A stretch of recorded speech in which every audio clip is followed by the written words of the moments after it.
Welcome to the UFL presented by the U.S. Army.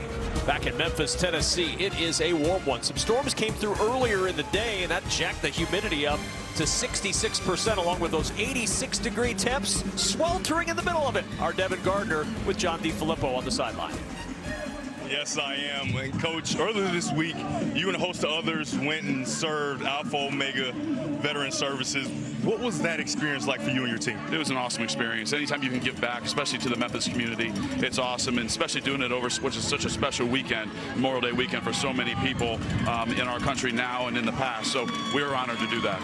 Now, a week ago at Michigan, with not an opportunity to play for a playoff spot, we saw a team, your ball club, play with a lot of football character. What do you expect to see from your team today? Same thing, start early. We're taking the football right now. Let's go down and score and get this game started right. Good luck today. Thank you. Well, we'll see what they can do today with Troy Williams getting the start. It has been a tough task at quarterback. Now, we also expect to see a little bit of Josh Love today. Case Cookus, who has started this year, is the emergency third quarterback, but Robert, Troy Williams is not exactly healthy. He's got a rib problem. He's got a torn ligament in his thumb, but he's going to be out there playing today as much as he can for Memphis. Yeah, man, I love talking to him. Just a lot of fun.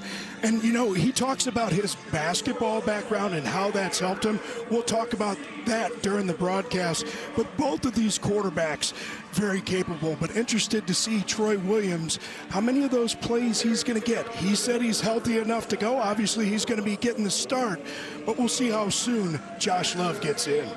Titus Swen, along with Jonathan Adams, back deep for the Showboats. Home team gets the choice at the start. There is no coin toss, and the home team, being the Memphis Showboats, they want the football to start things off this afternoon.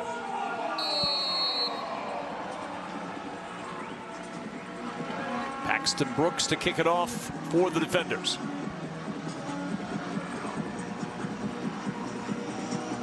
Week 9 of the UFL season wrapping up today, and we are underway in Memphis, Tennessee. And that'll bounce and go into the end zone, a rare touchback. Kicking off from the 20-yard line, and so Troy Williams and this Memphis offense going to work. You see the numbers on the season for Williams: 54% completion, 576 yards, 5 touchdowns, 5 interceptions. He can make some moves with his legs as well, but this is a team that has really struggled offensively this season, Robert, under 235 yards per game for the Showboats. Yeah, and really the story for me is going to be what's going to happen on that offensive line. A lot of shuffling on that offensive line. James Tunstall going to move from that left tackle spot over that right tackle spot, and we'll talk about some of those other changes when we do the lineup. But that's where it always starts. Doesn't matter what kind of shiny toys you have, you got to have the guys up front to get it done. There is Victor in the backfield with Williams to start things off, and it's Victor who gets the carry, picks his way over the right side, and Victor with a good gain on first down out near the 33-yard line. And let's take a look at that lineup for the Memphis Showboats. And as you mentioned, Robert, this offensive line has been shuffled a lot this week by John DeFilippo. Yeah, a lot of new faces, a lot of different places, new places for guys this week. But, you know, you got a lot of talent at that wide receiver spot. We already talked about Dawood Davis and Vinny Papali, second in the league with 4 touchdown receptions this year. And on second down, it's Victor again. He's going to end up short of the first down. Momo Sanago tossing him to the turf, a yard shy of a Memphis first down. And for DC, their defensive coordinator, the longtime NFL defensive coordinator, Greg Williams, trying to come up with a stop here on third down. This has been their strength this year. Sunday! Here we go, hey, here we go, we're good. Hey, Blue 80! Blue 80 side! Here we go, 4 Charlie! Blue 80! Watch up here. On 3rd and 1, the handoff to Victor, and just enough to get the first down. Needed all 230 pounds of that power from the running back spot to move the chains. Yeah, and Coach DeFilippo told us this is what he expected from this DC defender defense. You can see Greg Williams, the defensive coordinator, right there. He expected to see a lot of heavy bear front, but that new offensive line did a pretty good job. I mean, you're playing against that bear front where you've got the center and both guards covered up. Did a nice job getting that push for the first down there. You go, sit. Blue 80. Place it up. On 1st and 10, DC blitzes. Williams hit as he throws, and it's incomplete. You never know with a Greg Williams defense when that pressure or where that pressure is going to come from. Well, this time it's going to be coming from Hines. And, you know, this is something Troy Williams, he has got to know. You have got to expect. What is the fastest bad thing that can happen? I guess you could say, we could talk to Devin about that. You try and figure out what's the first bad thing that can happen, and what do I do if that happens? You get that pressure from Hines, you got to be able to sidestep to deliver that ball, because you don't want to take hits like that. On 2nd and 10, pressure again. They run into the pressure, and a good run for Titus Swen out to the 40-yard line. Leaves a 3rd and manageable now for Memphis. Hey, Mop, trips left. Strawberry, Mop. Strawberry. Here we go, Blue 80. Blitz it on.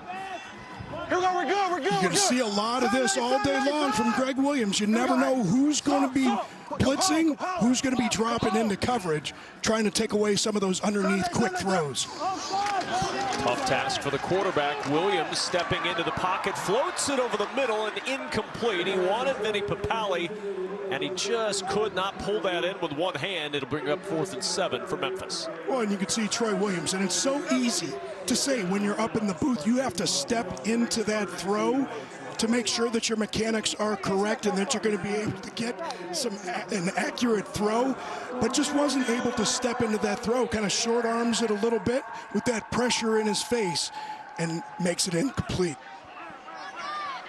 So Matt White on to punt it away. Back deep for the defenders is Chris Rowland. Rowland sizing this one up. He's going to let it bounce. A short punt, takes a bit of a Showboats roll, but decent field position near the 23-yard line for DC's first offensive possession, which is coming up from Memphis. Showboats and Defenders, Week 9 of the UFL season, wrapping up today on Fox.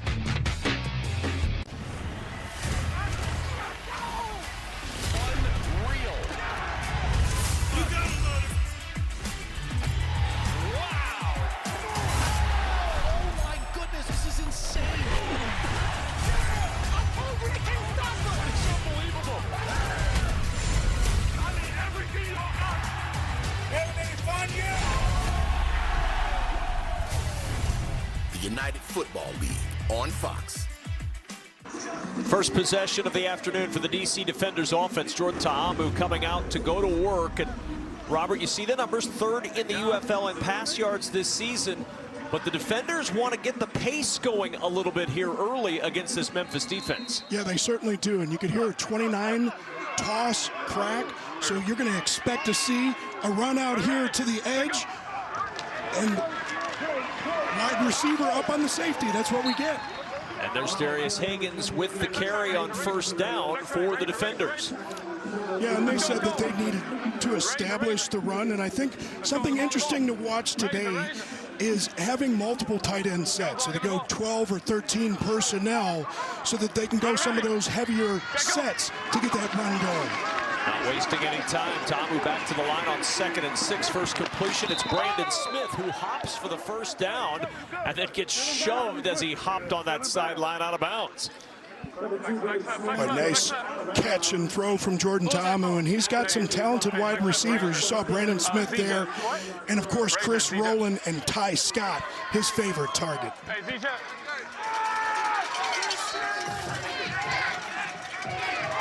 First down at the 35. That's Rowland in motion. And Ta'amu pulls it out of the belly of his back and finds Ty Scott on a slant down near the 43 of Memphis. Yeah, and you can see going with all of these defenders up inside with that run pass option, and it leaves Ty Scott all kinds of room on the backside. Jordan Ta'amu, nice little fake to the inside, but again, excellent with his accuracy, hitting him in stride. On 1st down, Ta'amu back to the air again. Pressure comes, and he's spun down. Quentin Meeks with his first sack of the year. Boy, Meeks able to get that pressure, and Ta'amu thought he was going to be able to step away from this one, but Meeks hanging on for dear life, completing the sack. And that's one just got to have a better sense, really, of when you need to climb, when you need to slide in the pocket. Mobile quarterback like Jordan Ta'amu thinks he's always going to be able to escape, but Meeks able to make the sack there. Loss of 7 back to midfield. 2nd and 17 now for the defenders. Roll of the motion man. Ta'amu will keep it himself when he gets back the sack yardage. Maybe a half yard beyond that. It'll leave 3rd down for DC, and there's an injured defender, and it's the left guard, Lamont Gaylord. Boy, you really don't want to see that. This defenders team has had problems with that offensive line this year. Hopefully he's okay. We're going to find out on the other side of the break. Today's game is sponsored by Progressive Insurance. Save when you bundle auto, home, or motorcycle insurance. And by Wendy's. Try Wendy's new $3 English muffin breakfast deal today. Terms apply. Back in Memphis, and the sight not good for Lamont Gaylord, the left guard for the DC Defenders, who was originally a 6th-round pick of the Arizona Cardinals back in 2019. He went down on this run play from Jordan Ta'amu. Yeah, and you're going to see Anthony Butler is going to come in to make the tackle right here, and he's just going to roll up on Gaylord's legs here. You see on that left ankle just kind of gets rolled up there. You just hate to see that big body like that. You got a defender coming in, just so hard to get those feet up and out of a situation like that. So while they tend to Lamont Gaylord and get him ready for medical attention, we'll step aside from Memphis. Coming up next, it's one of NASCAR's crown jewel events as we honor our nation's heroes with the sound of horsepower at the Coca-Cola 600, right here on Fox and the Fox Sports app.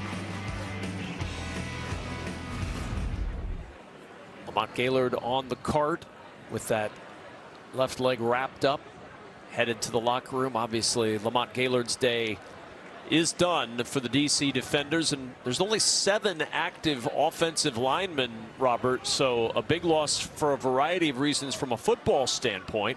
You've got John Yarbrough and Greg Long. Those are the 2 remaining offensive linemen active today for the Defenders. Yeah, and, you know, number one, you just hate to see it for Lamont Gaylord. And, you know, it's always tough to see your teammates go down with an injury, but it's something that's in the back of your mind as a player. We know it.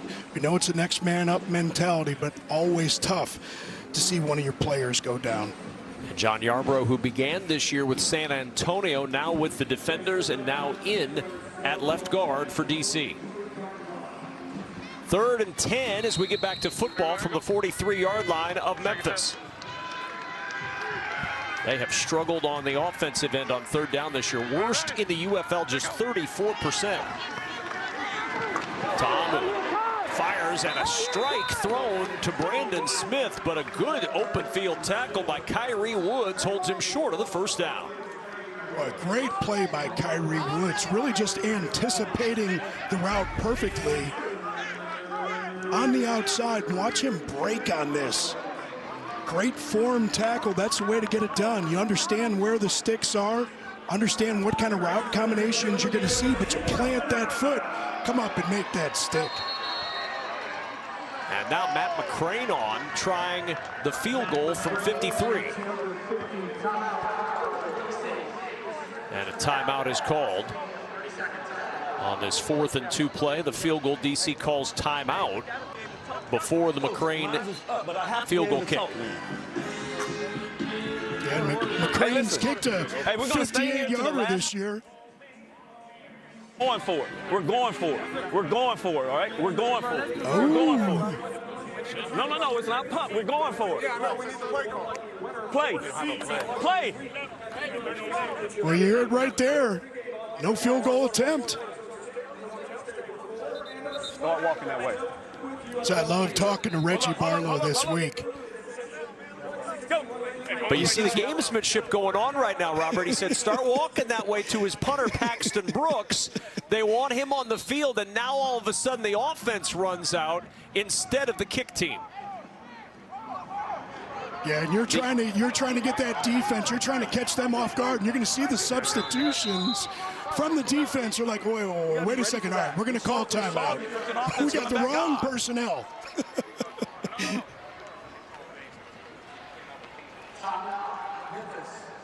The audio access that we have in the UFL is just outstanding. To be able to hear the coaches engaged in that gamesmanship as we move to the other side now and see what the Showboats have cooked up on 4th down defensively. Yeah, we're going to see it. And you see defensive coordinator Carnell Lake, of course, former UCLA player, played for the Steelers, does a tremendous job with the defense, but just kind of caught off guard right there, expecting punt. So you've got your punt defense guys out there, and that's your defense. And now you can hear him.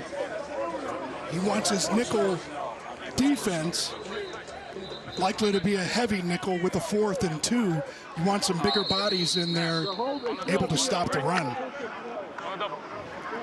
I'll bring you out. Here we go, let's go. Let's go, get set, cross running. Well, with Jordan Ta'amu's legs, you like to give him the opportunity to get on the edge with a run-pass option where he can take off and get it by running or throw it to a receiver. 4th down and 2. Ta'amu. Complete, 1st down and more. Rowland turns on the Jets. He's got a touchdown. They wanted a 1st down. They found a touchdown, and the defenders strike first. And why not go to Chris Rowland? You're going to watch him work his way across the field right here. And Chris Rowland broke Jerry Rice's single-season touchdown record on his way to winning the Deacon Jones Award as the top HBCU player in 2019. You could see the speed that he has. They have him back there on those returns, but a nice job negotiating that traffic, working away across the field, then turning on the Jets for 6. Ready? Go. Going for 2, Ta'amu under pressure. Ta'amu stays on his feet until now, when he's dropped on the 2-point try by Jordan Ferguson. But the DC defenders find the end zone. 4th and 2, no problem. Chris Rowland scoots in for touchdown number 3 on the season, and DC up 6-0.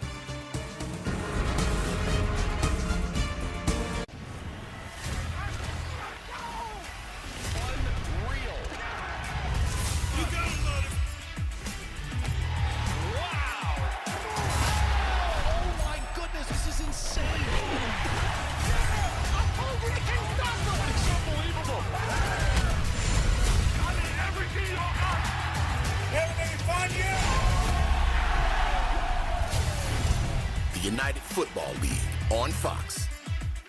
Coming to the UFL Championship game in St. Louis, Missouri has many great places to visit along the way. On the road to St. Louis, the Stallions and Panthers, they both secured their spots in the USFL Conference Championship game. Takes it all the way in. On the XFL side, it's the Battlehawks and the Brahmas. They've locked up their spots. So the next challenge is for one of those teams to establish home field advantage. What a catch! Touchdown! You can plan your road trip at visitmo.com. Here we go, speed!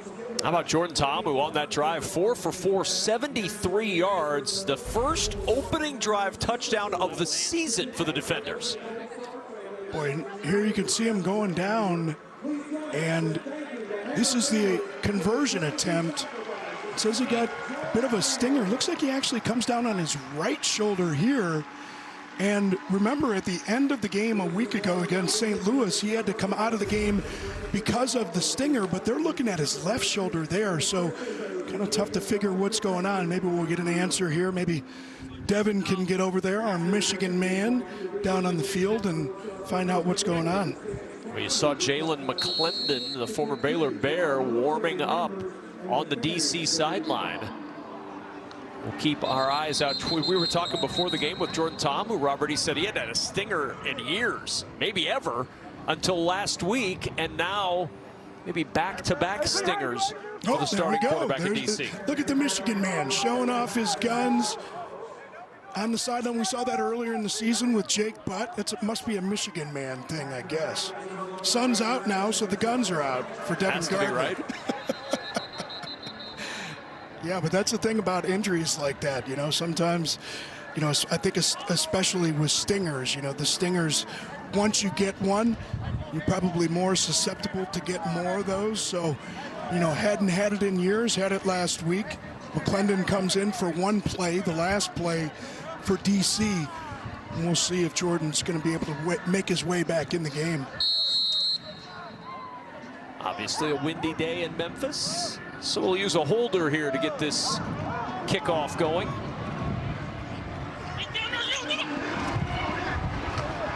Who wants it? Swen will take it. Titus Swen had to wait on the hop. Now he'll try to get to the edge. Really good coverage by DC coming in to make that tackle and throw him down as Darius Hagans as we go down to Devin Gardner. Jordan, 4 for 4 on that last drive, perfect. Going down and getting a touchdown, but on a 4th and 2, when you have your shiftiest guy in that yo-yo motion, you see the defense scrambling, trying to get through the trash. What goes through the mind of a quarterback? Because I'm thinking touchdown. Yeah, man-to-man. Our job is to give it to the best guy. He's our kick returner, punt returner, so as soon as he finds that hole, he's going to take off. Yeah. Like the rest of the game, man. Yes, sir. Thank you. Guns looking good, Devin, but you knew that. I do appreciate that. I do appreciate that. I mean, the hard work is really paying off, guys. It's really paying off. Yeah, Jordan really talked to us about the importance of details on 3rd down. Did a nice job executing there. We'll see if he can make his way back in the game. We go side. Blue Eddie. From the 24 on 1st down, 2nd possession for the Showboats. Williams going up top and incomplete. A little miscommunication between the quarterback and the wide receiver there as that pass sailed well over the head of his intended target. Brings up 2nd down. Well, not a surprise from Greg Williams, from what we know about him as a defensive coordinator, even though John D. Filippo said that he's evolved. One thing that we know is he's going to want to light a guy up, especially if he's in there getting his first extended time of the season there. You could see a lot of guys at the line of scrimmage playing man-to-man on the outside, going to force Troy Williams to make some tight window throws. 2nd and 10 to the sideline, deflected and caught off the tip by Dawood Davis. It'll end up being a minimal game as he had to come back and get it after the tip, but still a gain of a couple, and it's 3rd and long. Yeah, we got Garyon Conley, former Ohio State defensive back, in on the coverage right there. Really a nice job by Dawood Davis concentrating as that ball bounces up into the air, and he's able to catch it on the deflection. 3rd down and 7.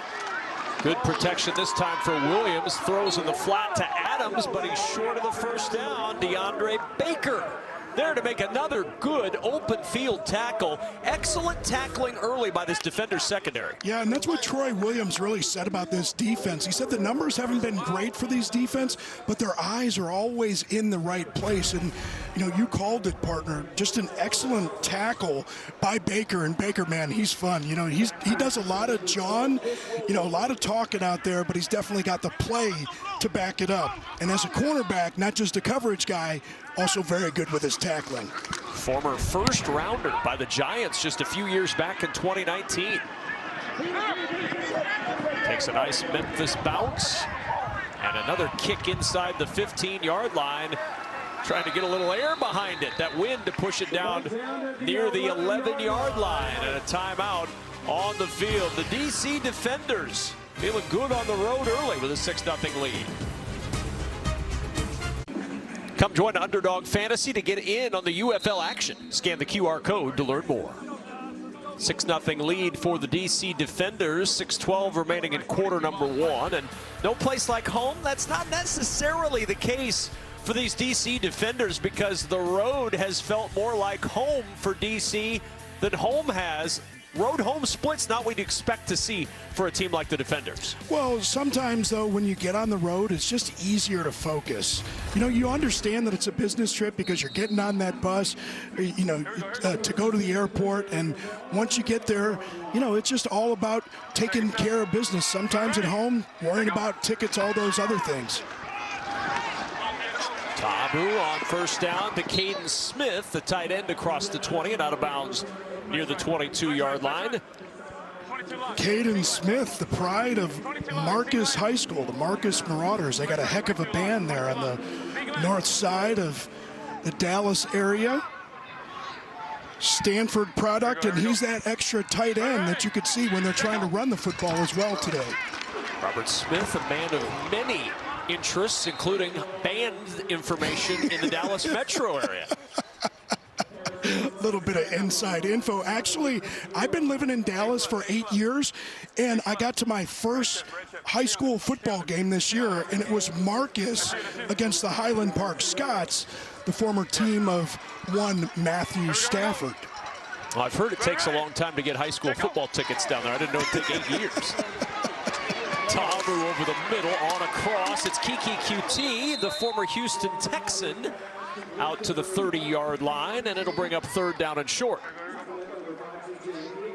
Nice job by that Memphis Showboat defense, rallying to make the tackle right there. QT, not the easiest guy to tackle. He's got some speed. You can see here, again, 3rd down. And there's an injured Showboat, and that's Maximilian Roberts, I believe, the edge rusher for John DeFilippo's defense. Yeah, and Roberts has really emerged this season. He's got 4 sacks on the year, but really become a force off of that edge. Played for the Vegas Vipers in the XFL a year ago. Was with the Rams in the preseason in 2021. Bounced around a little bit in college, as I think we'll be saying about a lot of guys in the years to come. Fordham, Maine, and Boston College, the path for Maximilian Roberts. Boy, it's going to get crazy, right? With these latest rulings, complete free agency in college on the way. Good to see Roberts up and walking off under his own power. Well, this is not the only game going on right now. Let's get a game break with the other game, the Panthers and the Roughnecks. And the Michigan Panthers cracked the scoring column first. Nate McCrary, a 3-yard touchdown run. And the Panthers, who know they're already in the playoffs, with a 6-0 edge over the Houston Roughnecks late first quarter. Here in the first, a 6-0 edge for the DC Defenders. And a 3rd down and 2. Cameron Harris, the running back, but they give it on the end around instead to Kiki QT, and he's got a little running room and a 1st down, tossed out at the 36-yard line. And remember, we talked earlier about how they wanted to go with these heavier looks to help in the conventional run game, but here you could see go with a little bit of razzle-dazzle, and it's our man, number 89, Caden Smith, leading the way on the outside. He of great band fame. 1st and 10, and movement early, stoppage of play. Prior to the snap, timeout, Memphis. This is their 2nd of the half. So Memphis uses their 2nd timeout in this first quarter before this snap for the DC Defenders. Yeah, and we talked about DC Defenders and how they have not really had the run game going, and of course big difference from a year ago. They really had that run game cranked up. They tried to get Darius Hagans in there, who also was at Virginia State with Reggie Barlow, to kind of kickstart that run game, but just having those tight ends, having multiple tight ends. They do have Briley Moore back this week. Not sure if he's dressed up. He had been injured.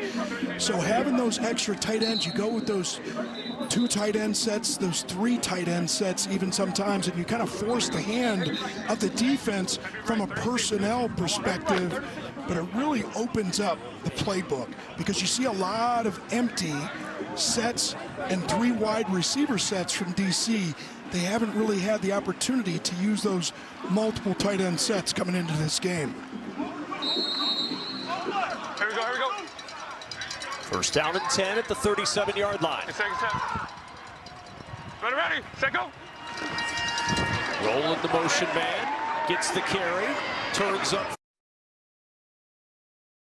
Rolling just shy of another DC 1st down. Well, we saw it right there. 13 personnel. You got the 3 tight ends in there. You had Briley Moore, McKinney. You had 2 tight ends on the right side of that line. You use those guys as the lead blockers there. And so dangerous when you have tight ends that can be inline guys and block and release. It puts a lot of pressure on the defense. On 2nd and 1. Hagens will lose yardage back to the 45-yard line. Greg Reeves finished him off, but there were showboats all around Darius Hagens. Yeah, and it was Jeray Elder that ends up making this tackle. Nice form tackle. You could see him coming up on that outside leg, which forces Hagens to cut that thing back. But a nice little wrap and allowing the cavalry to arrive and finish the stop. Reeves finished it off. Jeray Elder got him on the ankle. And now 3rd and 2. Can the Showboats get a stop on 3rd down? Toss play, Hagens trying to turn upfield. Hagens has the first to midfield. And that's been a struggle all year long for Memphis, Robert. They're the worst 3rd down defense in the UFL. 50% conversion rate allowed. Yeah, nice job here, though, on the outside. You watch Hagens, and, you know, in talking to Jordan Ta'amu about him, he said you could just always see that explosiveness. And what I love about his running style, just no wasted motion, really tight with his spin moves, but just gets downhill. Here's Hagens on 1st down, found a crease, and Hagens with 9 more to the 41-yard line. 17 yards on 4 carries early for Darius Hagens. And I think Fred Keiss, the offensive coordinator, you go pound, pound, pound, and then you get these heavy sets. Again, you go 1 running back, 2 tight ends in the 12 personnel or 13 personnel when you got 3 tight ends, and now you get them in that type of formation. Defense expects a run, and then you throw it up over the top. Second set.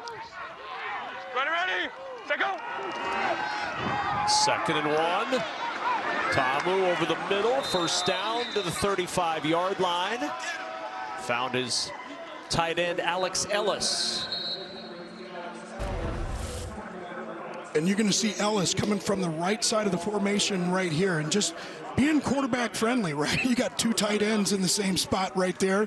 Maybe a bit of a mix-up. You can see Briley Moore McKinney also hooking up over the ball.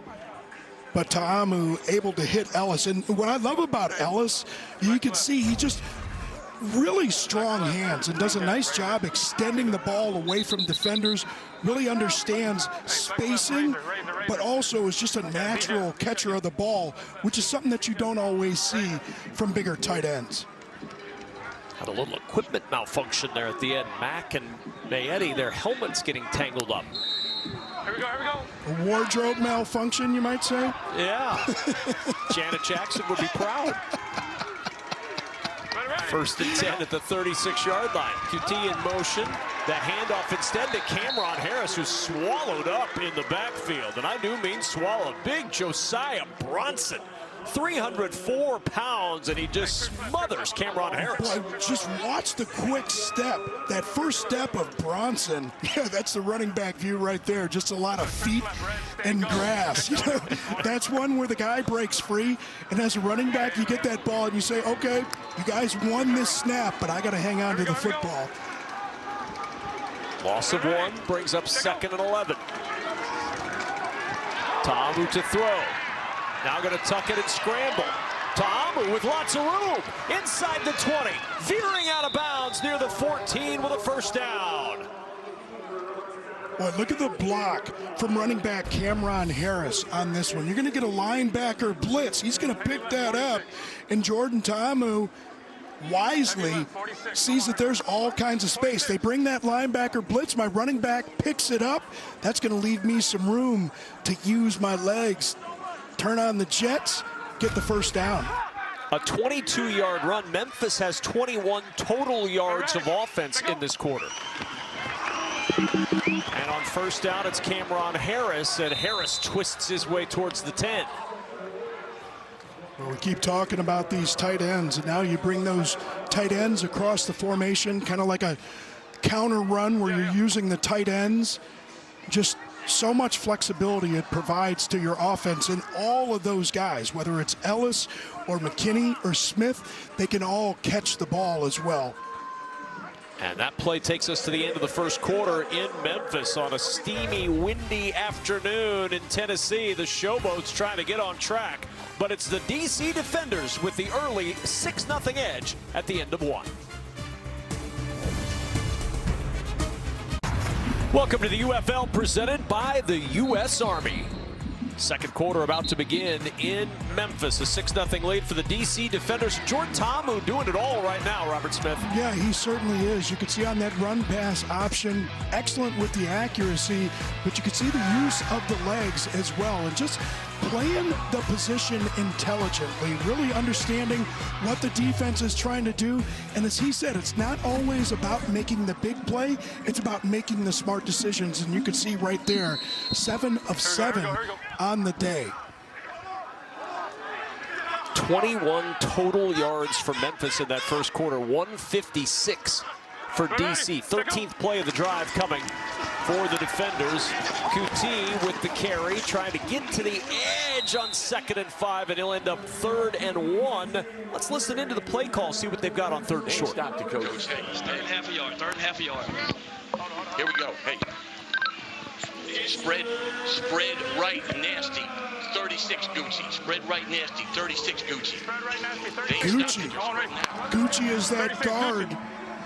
That guard's going to be pulling, so you hear 36, probably a run to the right. Here we go, here we go. And you're probably going to get a pull from that left guard. There's the pull. There's Kuti. There's the end zone and a defender's touchdown. Worked to perfection. Kiki Kuti makes it 12-0 DC. Well, sometimes they look exactly as you draw them up. You're going to get the pull here, but you're going to get that motion from Kuti on the outside. You get your receivers blocking. Look, receivers understand sometimes you just have to get in the guy's way. Just get on your guy. Let's go. Ball carrier's going to do the rest. Queen. 3rd carry of the drive for Kiki Kuti, 17 yards in the touchdown on the drive. Everybody getting into the act for the defenders. Here we go, here we go. Ready. Set, go. And the 2-point try. Ta'amu to the end zone. It is caught by Caden Smith. 2 points on the board, and the defenders have a 14-0 lead. Strike up the Marcus Marauder band. Caden Smith with a 2-point conversion just like he had a week ago. DC Defenders getting some offense going. 14-0 over the Showboats. The road to St. Louis brought to you by Visit MO, home of the UFL Championship game on June 16th. San Antonio and St. Louis will play next week on Fox to determine who gets to host the conference championship game in the XFL Conference. Birmingham and Michigan are locked into playing in Birmingham in the playoffs. There's a Mo for every MO. Find yours at visitmo.com. 14-play, 89-yard drive. Took 6:55 off the clock, Robert. The longest DC scoring drive by plays and time this season. Well, you know, and I loved listening to Reggie Barlow. You know, he used the example of Wilma Rudolph.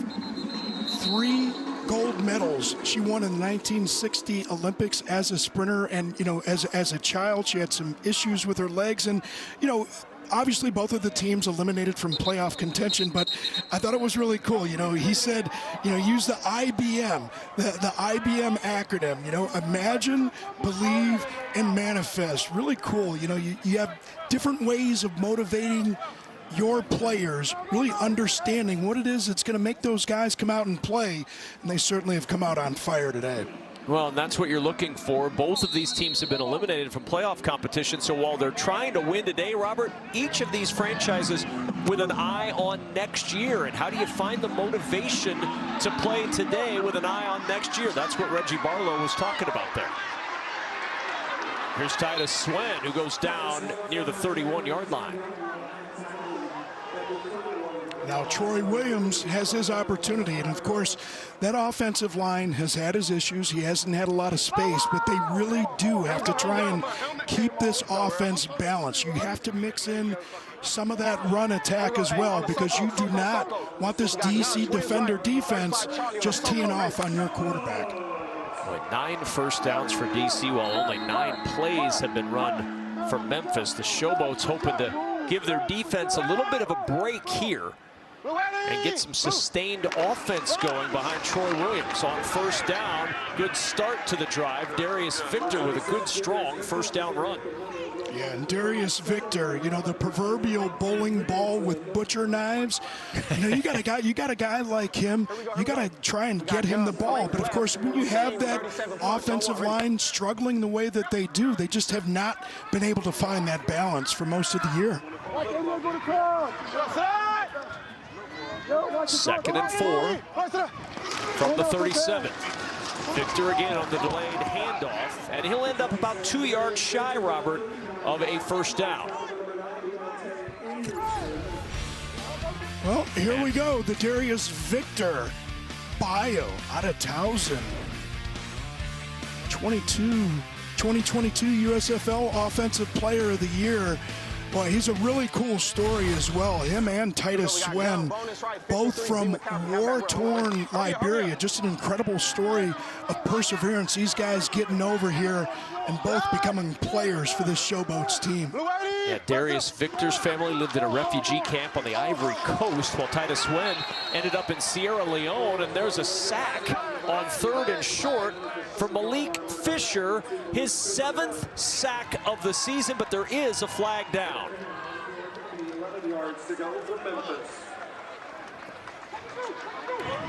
Holding, number 38 of the defense.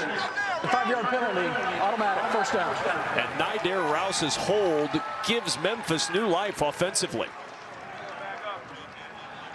Boy, it's a shame, too. You know, Malik Fisher working with Derek Roberson. Really deadly combination they have on that defensive line. They get home, but just a hold in the secondary really had nothing to do with the sack. Gives him first down. A first down and the first penalty enforced today. And the first Memphis first down, they go back to the air. Vinny Papali with the catch, picks up a couple, but not much room to turn upfield over there for the veteran receiver. And again, Greg Williams, the way that he has his defense playing, man, you know, you can make those completions underneath, but just a very disciplined defense are always in the right place to make the play.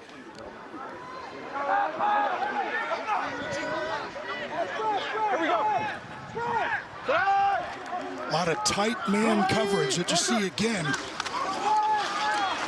2nd and 7, Titus Swen bounces outside into DC territory. First down and more, and out of bounds at the DC 33. A flag is down, though, behind the play. The flag is a 45-yard line. Illegal block in the back, number 12, offense. It's a 10-yard penalty from the spot of the foul. Replay, 2nd down. And it negates a 20-yard run, the best offensive play of the day for Memphis. Oh man, what a shame. Jonathan Adams on the block, and you know, you want your receivers blocking, but you got to be smart about it, obviously. And you could see that block coming in right there, and it really looked like he just kind of walled him off. I don't know that he really pushed him great deal, and it's going to be a little bit late for that super challenge. Can use a challenge anytime to overturn a penalty even, or have one called.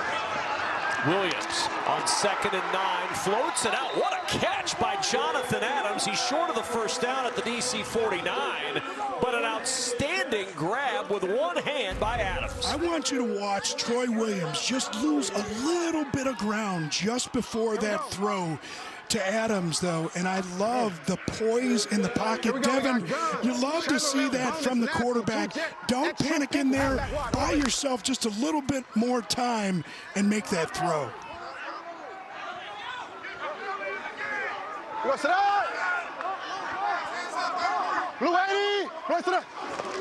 On 3rd and 3.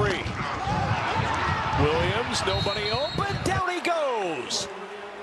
It'll be a sack as he tripped down, was covered up by Deontay Anderson, and it's 4th down for the Showboats. Yeah, just a little bit too much this time, and we've seen it time and time again from this Greg Williams defense, and that was Darius Victor that kind of whiffed on the block right there. And as a quarterback, your running back goes up the block, you expect you expect that defender to be taken care of, and when they just show up in your face like that, sometimes you get a little bit of panic. I think that's what you saw from Troy Williams that time. On 4th and 14, a flag down.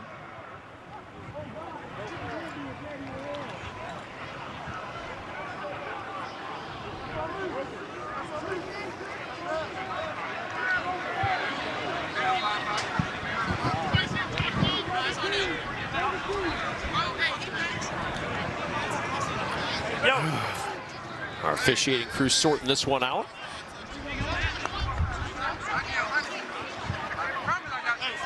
Derek Anderson, our referee. False start, number 52, offense. 5-yard penalty, 4th down. And frustration for the Showboats. Back up 5 more. Tyshawn Render with the false start. Bad to worse. Coach DiFilippo not real happy about it. Not sure if he's yelling at an official or yelling at Render on that one.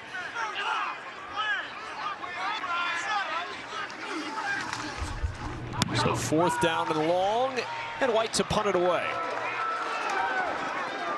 From the 8-yard line, Chris Rowland dancing away from contact. Rowland to the edge. Rowland cuts back across the 40, and Rowland with an outstanding return into Memphis territory. You can see why Chris Rowland was so dangerous at Tennessee State with Reggie Barlow, and he gives the DC defenders excellent field position, up by 14 when we come back.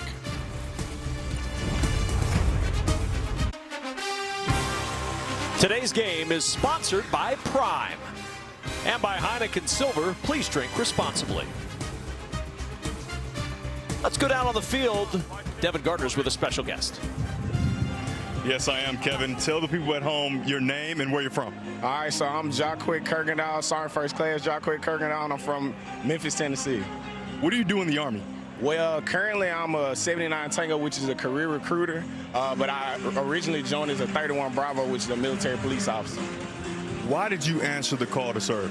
Well, funny story is I was in college, had a bunch of scholarships, lost a lot of my scholarships by not going to class, and I looked at my family who had served a lot, and they told me that I should do something like the National Guard. So with that compounded and the fact that I come from a long family of people that served, I felt like it was the best thing for me and my family. All right, you used to be a recruiter. Take a look at me. All right. Am I ready? Can I do it? Hey, I can make it happen. I think you can get in right now. I appreciate you. All right, yes, sir. Thanks for your service. Yes, sir. He got an extra flex in on that one. Oh, there's no doubt. Yeah, did you notice he's all of a sudden just really squeezing the fist? Like, oh, look at that. Yeah, can I get in now? Yeah, you know, I do what I can. It might even show up on his Instagram. We'll see. Possibly. With his bench pressing. He's skipping leg day, though. 2nd and 6. Higgins picks his way over the left side, and Higgins with a first down to the Memphis 35. Well, Darius Higgins didn't skip leg day. You'd see that drive in the legs right there, keeping that pad level down, getting some extra yards. Carnell Lake, defensive coordinator for Memphis, very frustrated. You guys you come up, you gotta make that stop. Somebody's got to rise up defensively.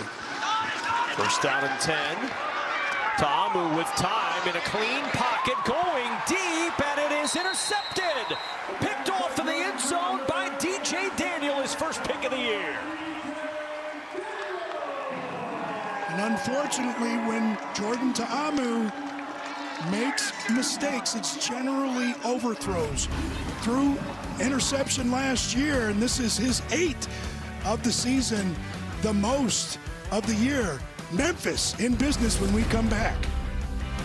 Allegiances are born and rivalries are formed. In the United Football League, fandom isn't given, it's earned. So grab the official UFL gear and rally, because it's time to ball out.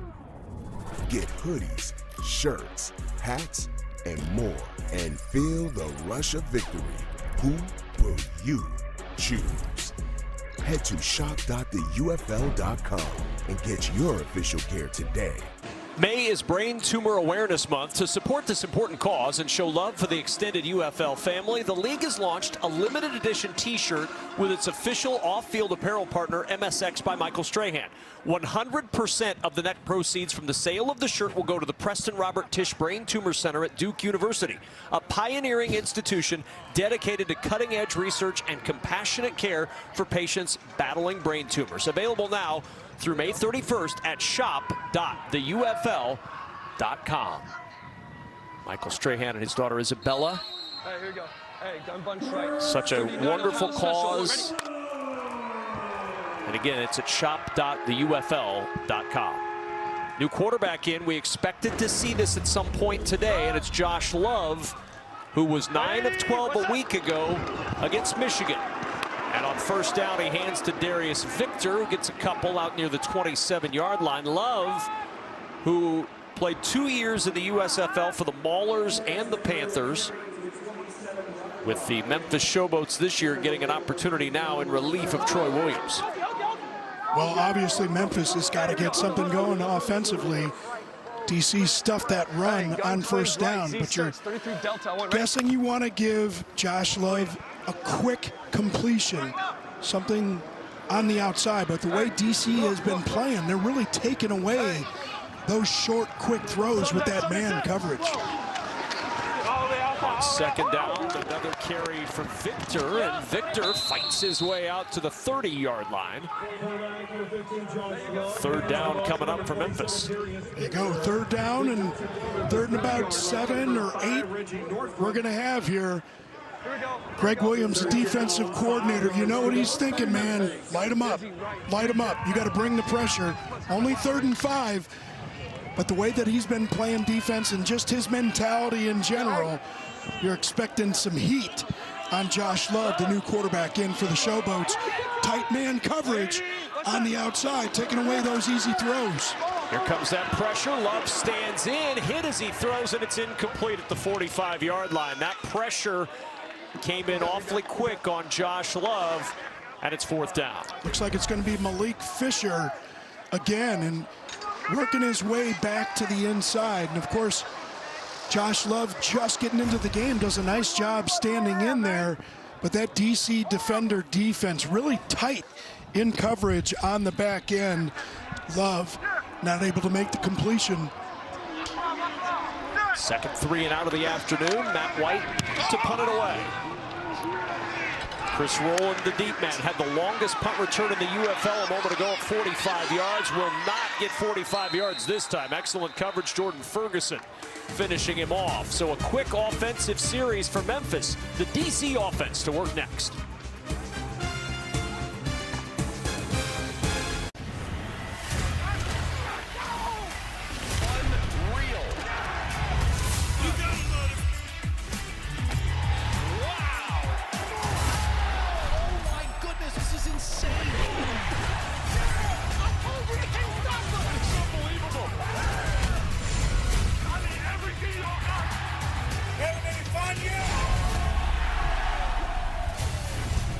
United Football League on Fox. A 14-0 lead for DC. 6:49 remaining in the second quarter. And a live look in Michigan and Houston wrapping up the first half with Michigan up 6-3 in Houston. You can watch the game that you are not seeing in your market on the app at all times. And nothing doing on first down for Cameron Harris as he tries to get to the outside. And he'll lose yardage there. Second down. Good defense for Memphis. Yeah, Quentin Meeks had quick penetration on that one. And, you know, this Memphis Showboats defense, obviously in a hole here, 14-0, but they understand they have got to try and get DC off the field and really mix up here on the personnel change. And Cameron Harris ends up running into about 4 Showboats. Leading the charge was Josiah Bronson in the middle for Memphis. You can see Carnell Lake there on the sideline. Looked like they were in the middle of a personnel change defensively there, but here, great spot for the Memphis Showboat defense. You have 3rd and 13. Jordan Ta'amu has got to be careful here. Up 14-0. Don't get too crazy. Take wild chances on 3rd down here. 3rd and 13. 3 receivers top of the screen. Empty backfield. Ta'amu wants to run, and he will not get out of the pocket. He stumbled. Jordan Ferguson finished him off for the sack, and it's 4th down. Boy, you're absolutely right, partner, and it's going to be on the right guard. Liam Fornadol. He just kind of trips up just a little bit as he's escaping the pocket. Not able to get up to full speed. And Jordan Ferguson there to bring him down. And this is great for Memphis. This is exactly what they needed. You know, they were getting a little bit tired defensively, all the offensive plays that they've had to face. Now they get off the field, give this Showboat offense a chance. And a 3 and out. First punt for DC. Papali says everybody get away, and they'll take a beeline out of bounds at the 46-yard line. 4:51 remaining in the first half, and you see the first 4 possessions. Punt, punt, punt, punt for Memphis, and we'll see if Josh Love can turn things around with 4:51 to go in the first half. Well, you know, they say that you want to end every drive with a kick, and of course, you know, in the UFL, there are no kicks after points, but yeah, those aren't the kind of kicks that you want to end drives with. You haven't turned the ball over, but got to get this offense cranked up. Yeah, trip slap. Steer.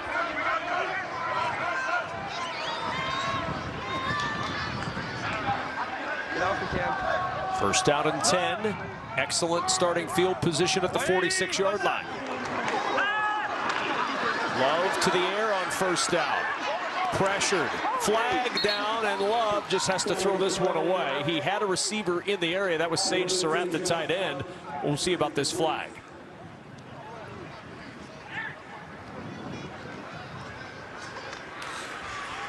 You're good.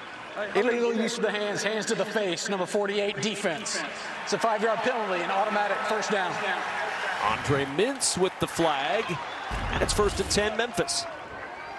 You see Mintz right here, and gets that hand right up, almost takes the helmet All right, here we go. off there. Jared Thomas. Guns in right, run past Pepper, Buccaneer, pump, tail, 35, Charlie, everyone ready?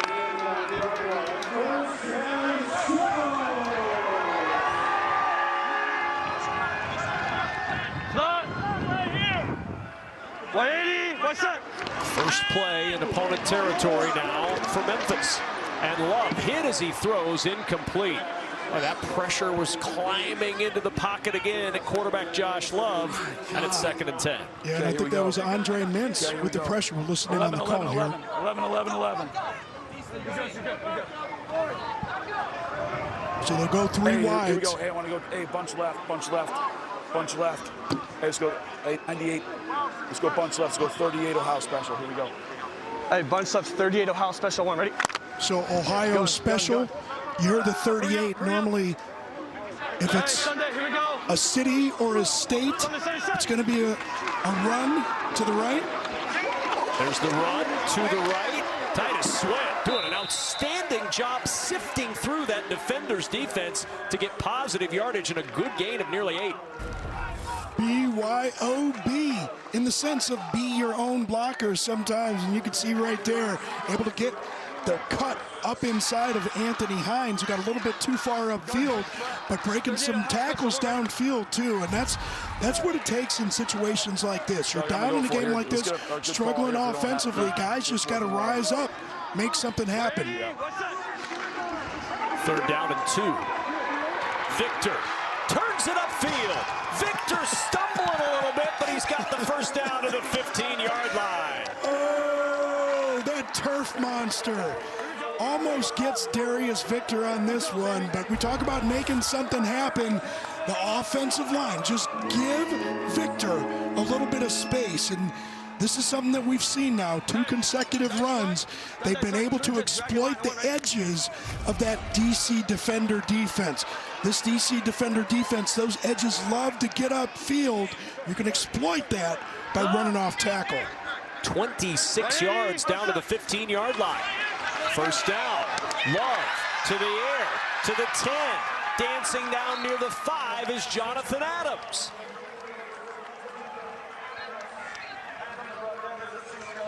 And what I love that John DeFilippo is doing here, he's not getting impatient, right? Like, they're making big plays, but they're really staying in rhythm, and they're really just not trying to push the ball too far downfield. Just let guys make plays. Throw short, run long. Don't take unnecessary chances when you're down 14-0. Final play before the 2-minute warning. The handoff to Victor, ducked in and scores a Memphis touchdown. Second rushing touchdown of the season for Darius Victor, and the Memphis Showboats are on the board, down 14-6. And it's going to be the middle of this offensive line that does a tremendous job opening things up. But I love the way that Victor starts that to the outside, but that nice hard cut back to the middle, using that vision. But that's not going to be possible if you don't get a hat on a hat and open up a hole in there. 52 rubber Mario already. Here you go, Dad.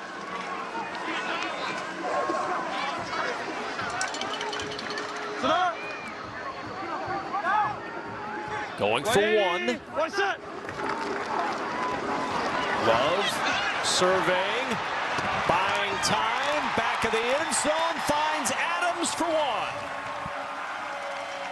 Boy, what an impressive job right there from Josh Love. You can see him look initially to the left, escape from the pocket, but keep his eyes downfield.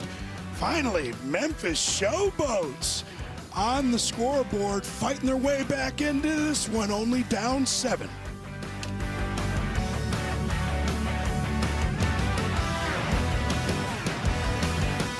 DC with a 14-7 lead after the 54-yard drive for the Showboats. 2 minutes to go in this opening half, and a little all-access with the head coach of the Showboats.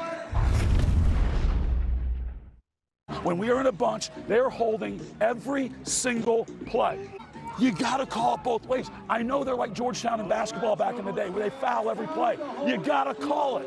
You guys have had a very slow start. Pick it up. Oh, that is so great, man. Hey, I am not argumentative.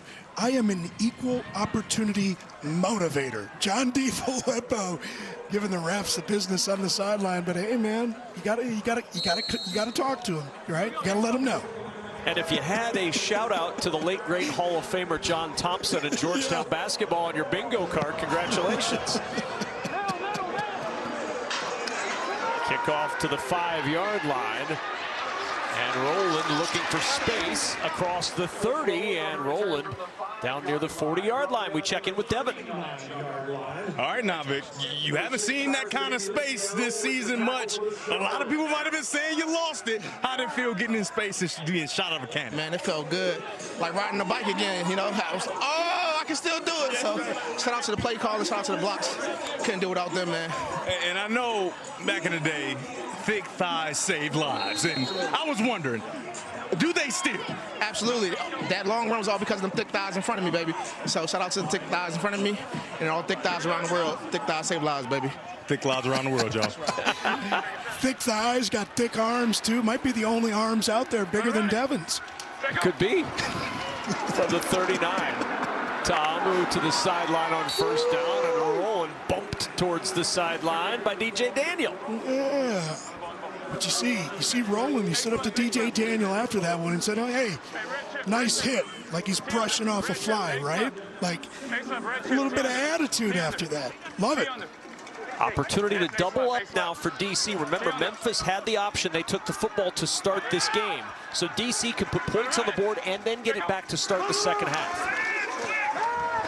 Ta'amu to the sideline, and a diving grab made by Brandon Smith. 1:16 to go in this first half. Clock stops with a first down. Spread right, 15 Denver, squirrel. Spread right. Skip. No, 15 Denver. You hear Jordan Ta'amu letting everybody know. Nope. This is what you got.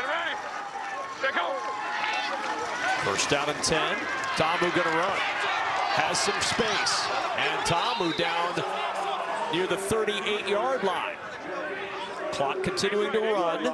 DC with 2 timeouts.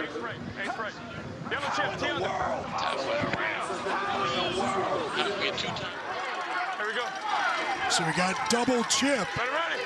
We're going to get a running back on the edge with a block. 2nd and 2, incomplete. That'll stop the clock with 38 seconds to play first half.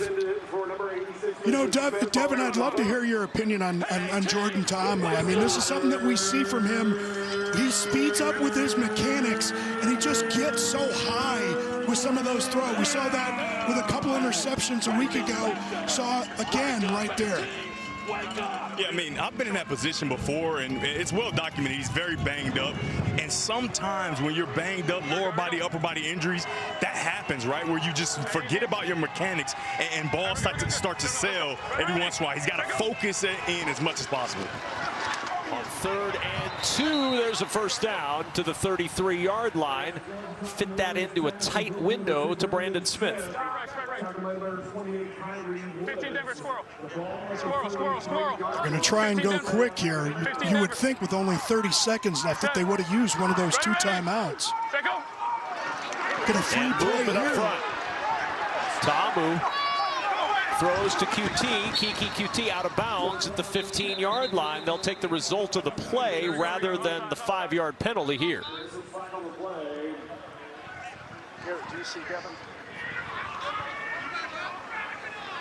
18-yard pickup on the play. Offside, number 9, defense. That penalty's decline. Play results in a first down. Now, certainly in field goal range, Robert, for Matt McCrane, you have 2 timeouts and 19 seconds to try to work with to put more on the board. Yeah, and with those 2 timeouts, of course, the legs of Tamu still in play. You can run the football, and it sounds like 53. We're going to get a run to the left here. Got those 2 timeouts, so you can run the football, get up to the line of scrimmage.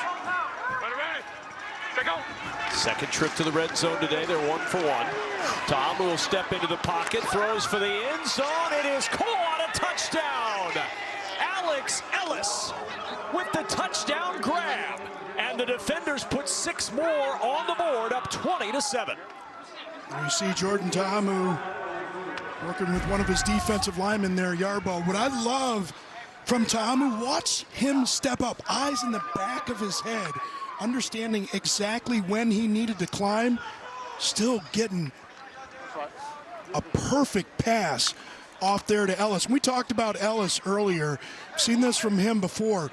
Really strong hands, but understands he needs to keep that ball extended to keep a defender from knocking that ball away on the way to the ground. Yasir Durant still down after that play. The left tackle, remember, Lamont Gaillard was carted off early in this game. They're down to just now 5 healthy offensive linemen as Durant springs up, and that's good to see if you're a DC Defender fan. The Missouri Tiger heading over to the sideline.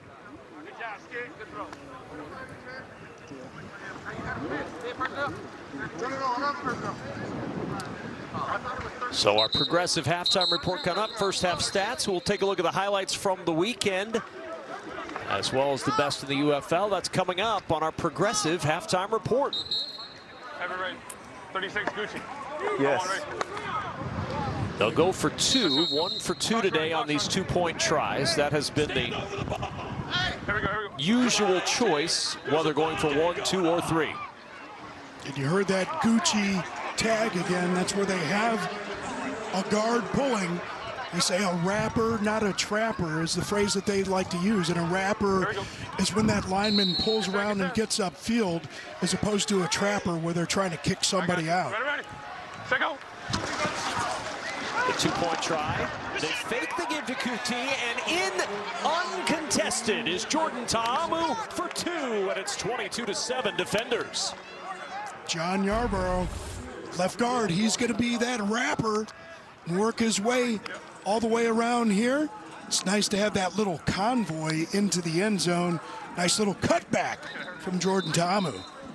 And we saw them hand it to QT earlier in the game on that same play, and this time Ta'amu fakes the give to the motion man, and an easy 2-point try, and DC all smiles right now for the defenders, up 22-7, and they'll get the ball to start the second half.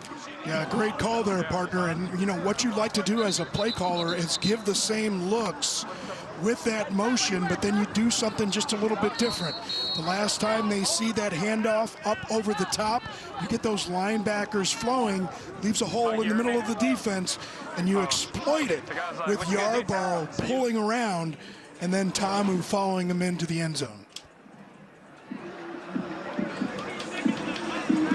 It has been a dominant first half for the defenders, who were just eliminated from playoff contention last week in their loss at St. Louis. DC went 9-1 a year ago in the XFL, and a disappointing season in the first year of the UFL for the defenders, but they're trying to end on a high note. They've got Memphis today, Arlington next week.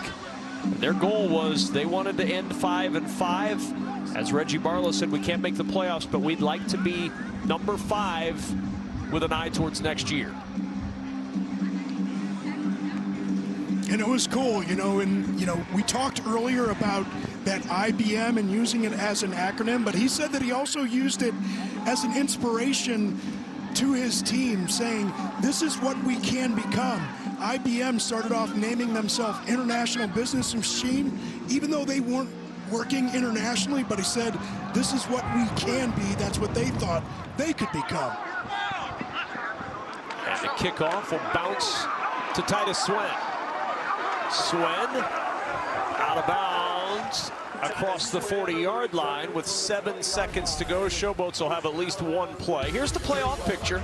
Saturday, June 8th, Birmingham and Michigan. That game will be in Birmingham, regardless of how the last couple of games shake out here. In the XFL Conference Championship, Sunday, June 9th, 7 p.m. Eastern on Fox, San Antonio, St. Louis. They'll play next week to determine who is hosting that game. And we all know what that Battlehawks crowd has been like this year in St. Louis. That game with some importance to see who gets to host that playoff game. Boy, that really is an incredible environment. It's been fun to see all of the games, but especially there in St. Louis, that crowd's been wild. Josh Love, likely the final play of the quarter, and Love throws short to Darius Victor.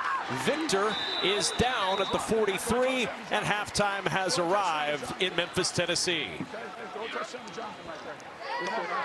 22-7, DC with the advantage over Memphis at the break. Let's take a look at today's big move, brought to you by Pods, and it's Chris Rowland, who made some real big moves. This was on 4th and 2.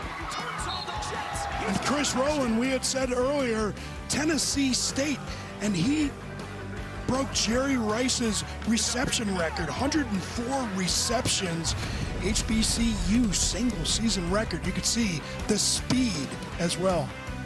Let's go down to Devin Gardner. Thanks, Coach. I'm here with Coach Barlow. Coach, when you're in the game and your quarterback, well documented, banged up, and he continues to battle, what do you think? I mean, that's a testament to him, right? He's a great leader. We really trust him with the ball. Of course, he's making all the throws for us. And then, of course, when we need him to run, he's able to do that. Does it feel like sometimes they forget that he's a very dynamic runner? Because it seems like there's way too much space out there for him. Yeah, I think sometimes they forget how athletic he is. He's very athletic, can run the ball well. Of course, our running backs are doing a decent job of running the ball as well. So hopefully we get some more of that this next half. You get the ball at halftime. What's the conversation like when you go in there? I mean, it's, you know, we talked about being a thermostat and not the thermometer. All right, it's applying pressure, and hopefully we'll come out and be able to do that in the second half. Good luck in the second half. Thank you. Well, the thermostat is red hot for the DC defenders today, 22-7 with the lead at the break. Our progressive halftime report is straight ahead with the defenders in control at the break.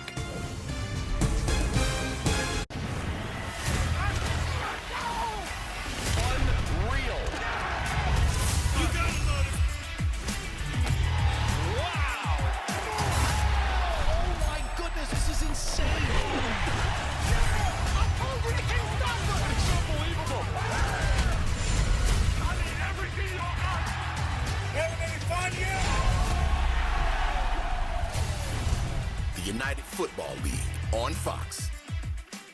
Yep, the mic is hot, and the coach is hot, too. We got to call timeout. Timeout, timeout, timeout, timeout, timeout. Guys, we got to be ready for that, man. We got to be ready for that. What a tackle! Baker, what a tackle, man! What a tackle! Derek, come on, you got to call the blatant holds, bro. You got to call them. You got to call the blatant holds. You busted out the bro. That's awesome. Two coaches, we appreciate all of the access that we get in the UFL. The coach on the left of your screen, Reggie Barlow, much happier than the coach on the right now in Coach DiFilippo, and it'll be DC football to start this second half with Robert Smith, Devin Gardner, our entire crew. I'm Kevin Kugler. Good to have you with us. Week 9 wrapping up in the UFL. Next weekend, the final week of the regular season, and then the postseason beckons. Yeah, Reggie Barlow, he hasn't even needed to use any of those new swear words that he learned from Greg Williams. He told us he's learned more this year than ever before. This guy was in a locker room a long time. As Chris Rowland will go to work, finds a crease. Rowland across the 35 and stop near the 37-yard line, where this defender's offense will go back to work. And you know, Jordan Ta'amu and this DC defender's offense, Robert, would love to shorten the game a little bit here. 234 yards of offense already in this one for an offense that has had some fits and starts this year. They'd love to get this game short and get the ground game going a little bit. Yeah, and that's something that they wanted to do coming into this game anyway. They wanted to go with heavier sets, 2 and 3 tight end looks. Obviously not just to run the football, but to kind of force the defense into certain personnel groupings. And here you can see 1, 2, 3 tight ends. It changed up views on me. But the 3 tight ends are still out there as Cameron Harris takes it to the 39-yard line, a pickup of 2 on first down.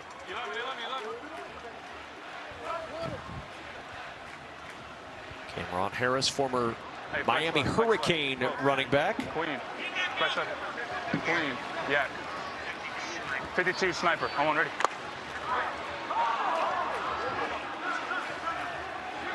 Second down and 9 for the defenders. Yeah. Ready. Take us. Ta'amu to the air, high throw, and it's yanked down by the 6'1" Brandon Smith. What a catch under duress by the former Iowa Hawkeye. Boy, Brandon Smith going to come into your screen here from the outside. Look at him reach up with the strong hands on the high throw. Pull that thing down immediately to make the catch. From the 48-yard line on first down, play action, back to Smith on the edge and out at the 43-yard line after the 14-yard gain. Give Smith 5 more. There we go. Flex left, queen. Flex left. No, flex left. Flex left. Yak. Yak. 72 Gator. 72 Gator. I'm on ready. Regular. You're going out, okay? Yeah. So a lot of times when you hear the Gator, it's going to be a run to the left, but with the 72, I'm guessing this is going to be a pass. And you're exactly right, Robert. The pass to the sideline, the catch made by Ty Scott, and a first down for the DC defenders. Flex right. 22, wide shoot. Flex right, 22, wide shoot. Bubble. 22 boss. Only 2 incompletions today for Jordan Ta'amu. 1 was an interception in the end zone. 15 for 17. Why shoot? And the tight end, Caden Smith, down inside the 25-yard line. We got that shoot. First down. Got that shoot, which is just going to be that action across here. Faking that run. Again, trying to give the defense a picture of run inside and then throwing that ball to the outside. Ta'amu in a clean pocket over the middle and down to the 9-yard line is Kiki Kuti. He's had a big day. 3 catches, 3 rushes today. for the former Texas Tech wide receiver.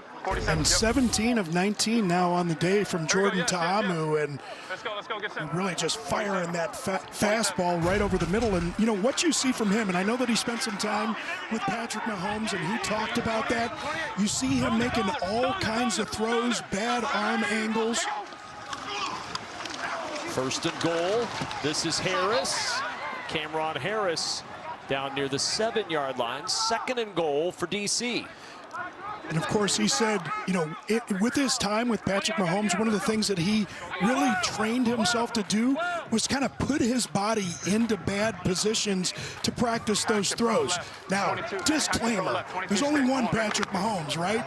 Like, you have to be careful about trying to get too complicated and do things that only Patrick Mahomes can do.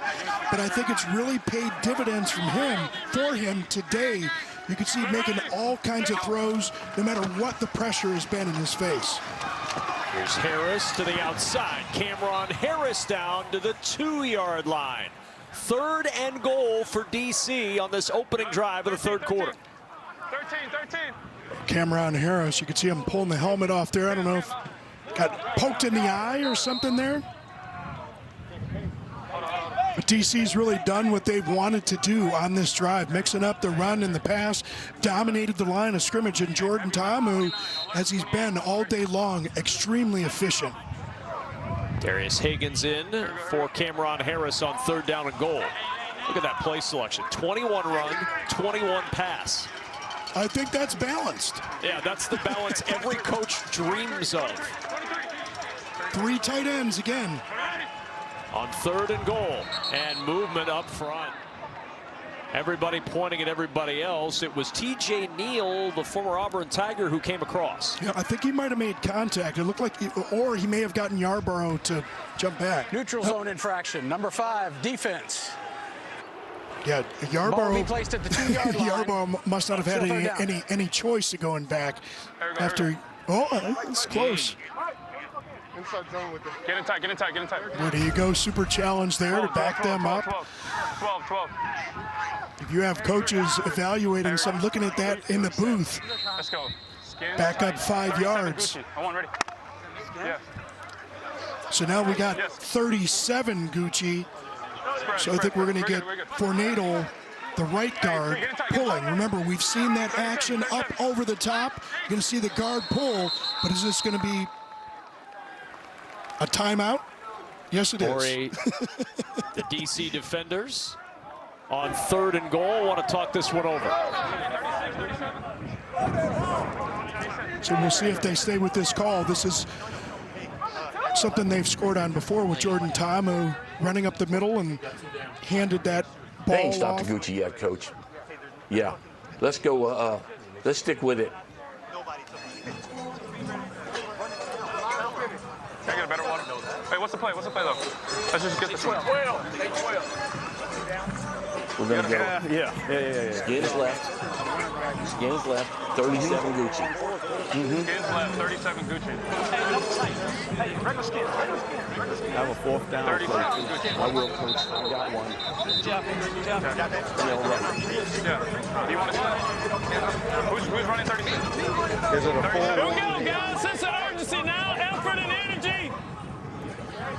So we've seen this run a couple of times to the right, where it was the left guard pulling around. Now it's going to be the right guard pulling around. And we've seen both the handoff to the motion man and Jordan Ta'amu keep it going to the inside. So it looks like it might be Brandon Smith coming back around, getting a handoff here. Ready. Set, go. On third and goal, the fake to Smith, and the Ta'amu touchdown adds to the DC lead. Thanks, brother. Well, again, we're going to see that motion from Smith, fake handoff, and then right up the gut. Jordan Ta'amu looks like he's actually reading on that one. You get 2 offensive linemen up to the second level on the linebackers. No chance for the Showboats defense to stop that one. And with 10:19 to go in the third, DC will go for 2.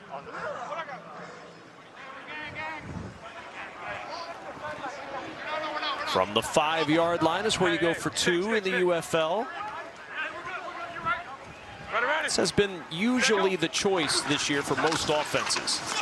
Play fake, Ta'amu into the end zone. It is caught by Smith for 2 more, and a 30-7 lead for the DC Defenders. Jordan Ta'amu calls his own number for 6, finds his tight end for 2 more.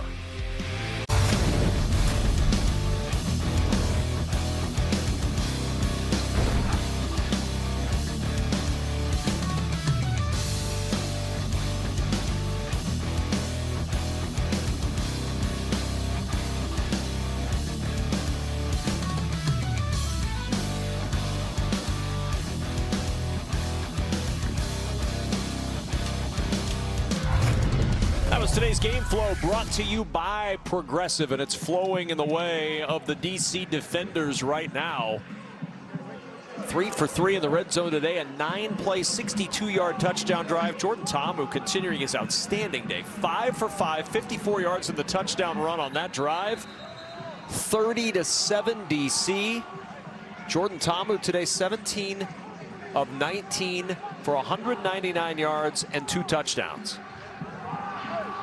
Yeah, tremendous day, almost a perfect QB rating. He's got 123, I think it's like 137 is perfect. And he's also leading the team in rushing, 38 yards on the ground with the touchdown rush. 22-yard carry in this game. Here, the wind playing havoc again. Saw the players before the game had to leave the field. All the fans had to leave, a little bit of a lightning warning. No more rain and lightning, thankfully, for Devin Gardner and everybody else on the field, but the wind still bothering the kickers.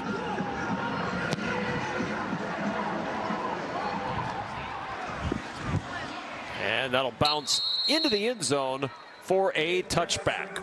Well, our other game of the day is turning into a bit of a surprise. The Houston Roughnecks extending the lead. Justin Hall with a 7-yard touchdown catch for the Roughnecks, and the Michigan Panthers, who are playoff bound, trailing 16-6 with 9:29 to go in the third. And in just a moment, all of our audience, except for those in Washington, D.C. and Memphis, will be taken to the Michigan Panthers and Houston Roughnecks game.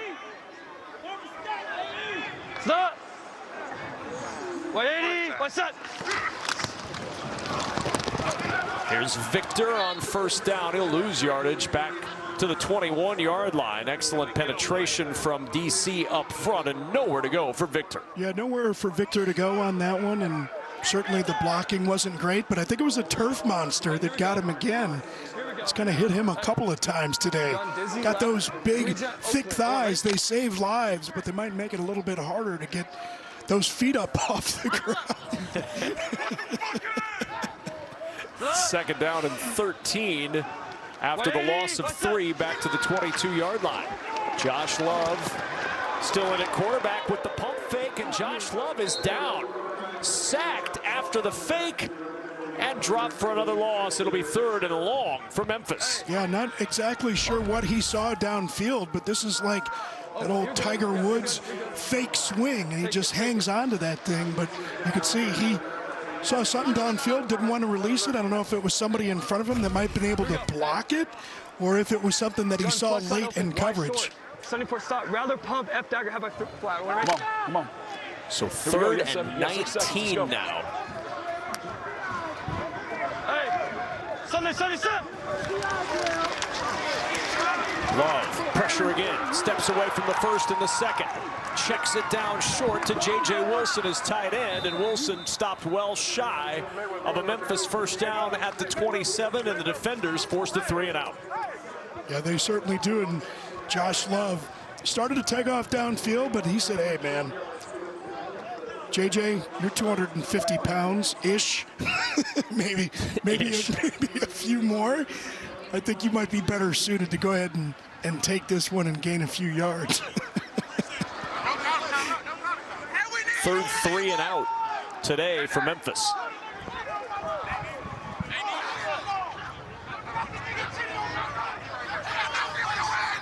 J.J. Wilson late onto the field for this punt.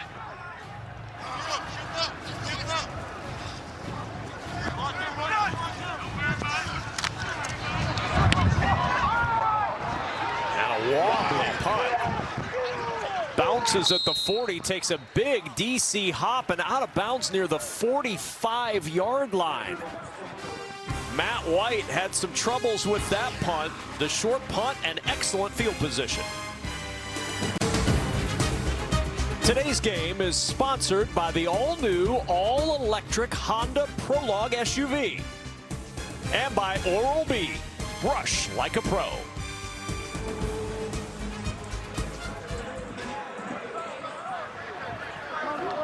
Ready to go back to work for the DC defenders, Jordan Ta'amu. And this offense, awfully good today. 296 total yards, just 92 so far for the Showboats.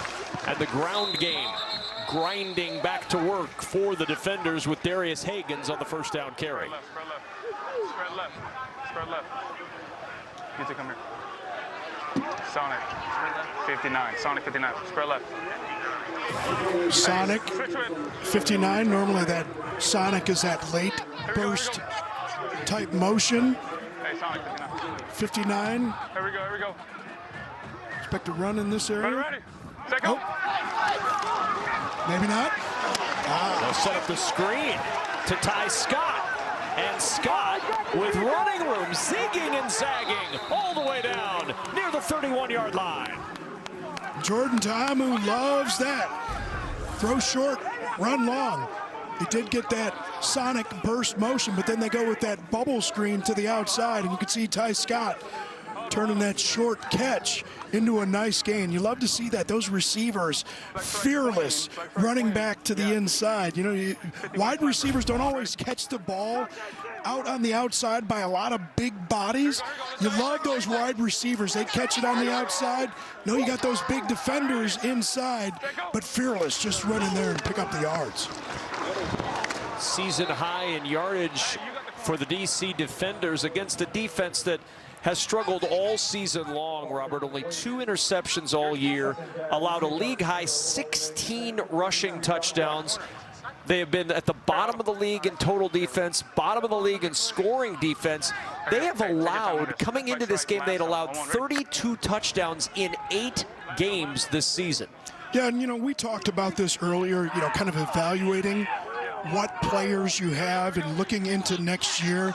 And I think roster composition, you know, you think about what type of mix of guys that you want. Ta'amu to the air, and that'll be a first down to Chris Rowland. No, and what I mean by that is, you know, sometimes I mean, you have guys that are draft eligible.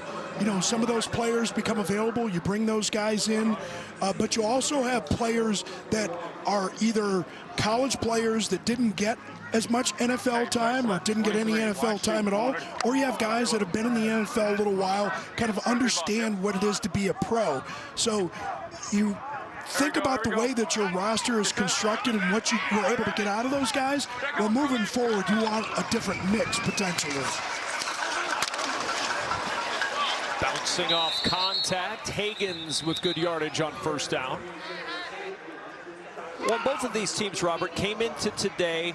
Yes, they were looking for a win, but there's also an eye on the future. Reggie Barlow's gone out. They've signed a couple of offensive linemen who are inactive today that are going to get a chance perhaps to play next week. They were both draft eligible guys in 2024. Some young guys with an eye towards next season, and that's the same task ahead for John DeFilippo in Memphis. And of course, with Jordan Ta'amu, I wouldn't be surprised after season wraps up here in the UFL if he's not in an NFL team's locker room. First down and goal coming up for DC. 12. Total domination today. They're averaging 7 yards per play offensively this afternoon. 16 flame. I'm on ready. Damn, why is he calling it 16 flame? Total confidence in Fred Keiss, the offensive coordinator there from Jordan Ta'amu. First down and goal. Ta'amu under pressure. Maybe he had reason to question the call as Lamont McFadder gets the sack.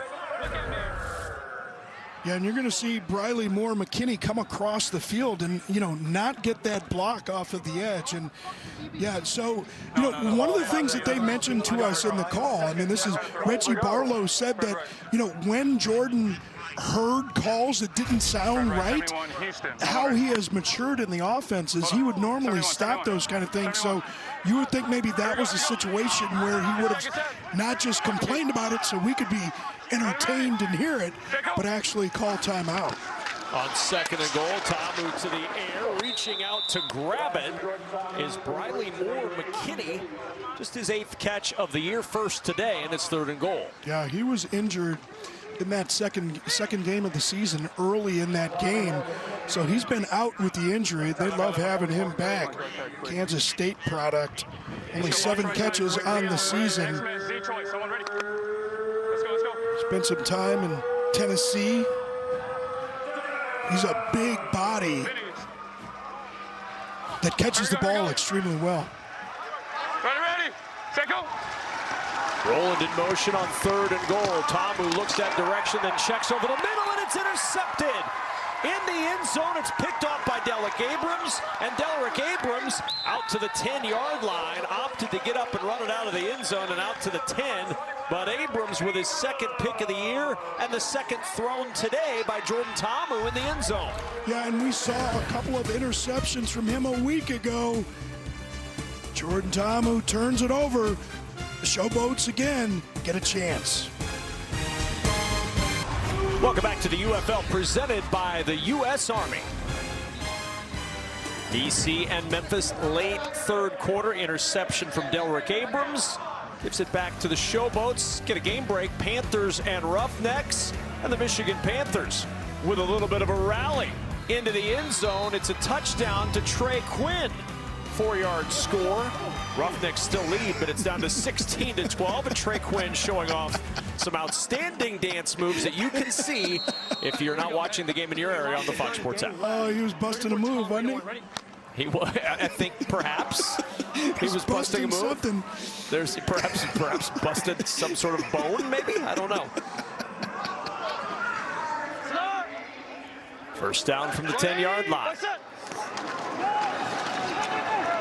And Victor tripped up in the backfield. Penetration from Andre Mintz, who's had a fine game today for this DC defense. Yeah, and Coach DiFilippo told us what he expected out of defensive coordinator Greg Williams. They're going to go with a lot of heavy bear looks. And again, bear, you've got that center covered, both guards covered. They're going to make them pay if they want to try and run the football. Here you can see they've gone 11 personnel, so they're going to spread it out a little bit more to try and combat those heavy fronts from DC. 2nd down and 11. Pass that's a little too tall and goes through the fingertips of his intended receiver. And let's get some quarterback talk. Devin Gardner with Jordan Tamu. All right, Jordan, nice drive going down the field. You had a plethora of nice drives today, but that went into an interception. Talk about what you saw.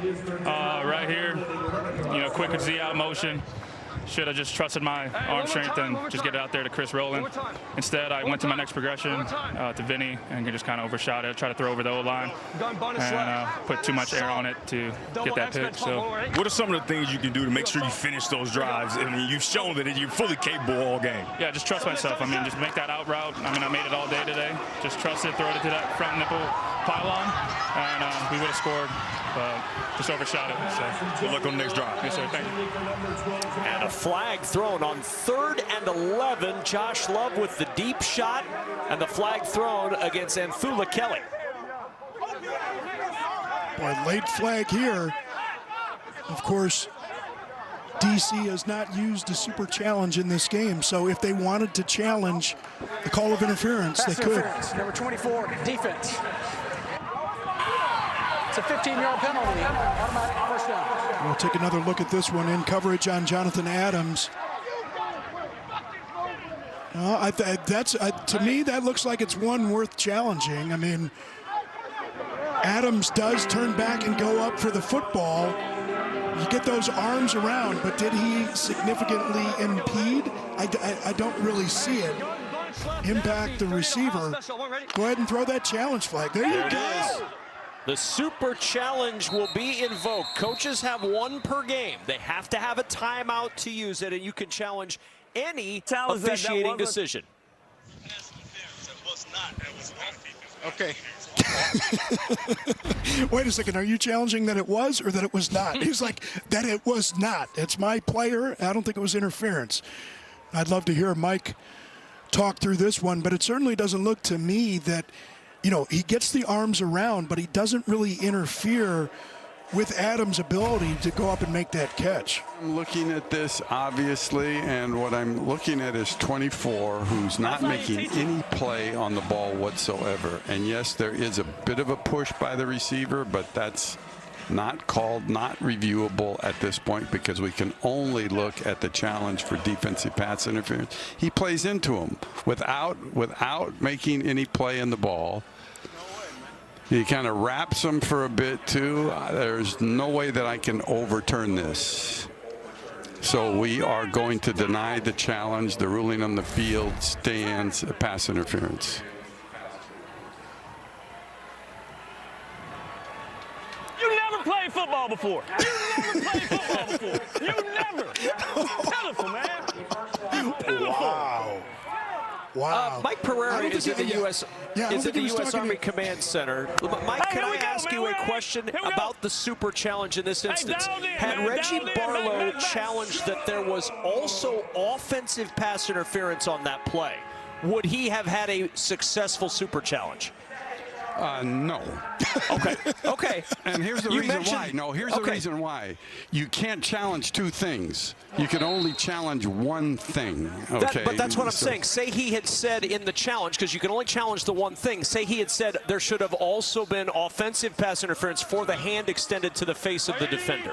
Yes, he could have done that if he would have liked to, but that hand slides right off the side of the helmet, so he would have lost that one also. Okay. All right. I wanted to confirm the Super Challenge to me is one of the most interesting strategic changes in the UFL this season. I love it, and I think it's something that coaches are learning to use in a very cagey way across the league. Gun, flex right close. 52 Tampa ship. I'm ready. But since they lost the challenge, he is out of his challenges for the rest of the game. Yeah, Reggie Barlow had some different feelings about that one. I'm sure Flex right. he would not be happy with Mike Pereira's review of that one, but Mike is a rules expert and, you know, made the point that Kelly never turned around on that one and got into Adams, and that was the point of it. You know, it is interesting, though, you know, what aspects of these things you can challenge. I don't want to get too far in the weeds, but we saw in the NBA game, the playoff game, you know, guy knocks a hand and knocks the ball out of bounds, but you can only review one part. You can't review everything of the play, only what was challenged. Vinny Papali on the receiving end on that one. A pickup of 9 to the DC 45-yard line, brings up 2nd and 1, final seconds of this third quarter, and Memphis is not going to get another snap off in the third.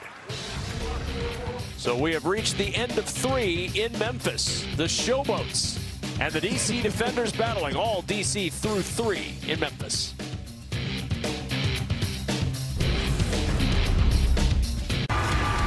Welcome back to the UFL, presented by the U.S. Army.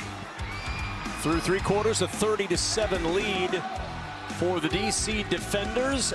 Game break, Panthers and Roughnecks in Houston. And how about Mark Thompson? How many times have we seen this over the years? Power football from the running back spot. Mark Thompson in, and a 22-12 Roughnecks lead as they get the fourth quarter started down in Houston. That game available on the Fox Sports app. 30-7 here, DC. Memphis on the move behind quarterback Josh Love, who took over for Troy Williams. And Williams started this game, but he has been so banged up, we've seen Josh Love the rest of the way. 180, what's that? Here.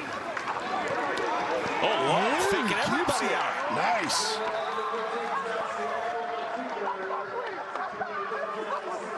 He saw the yellow line you drew, Robert, and he said, that's not a place I should go. I'm going the other direction. It's wide open over there.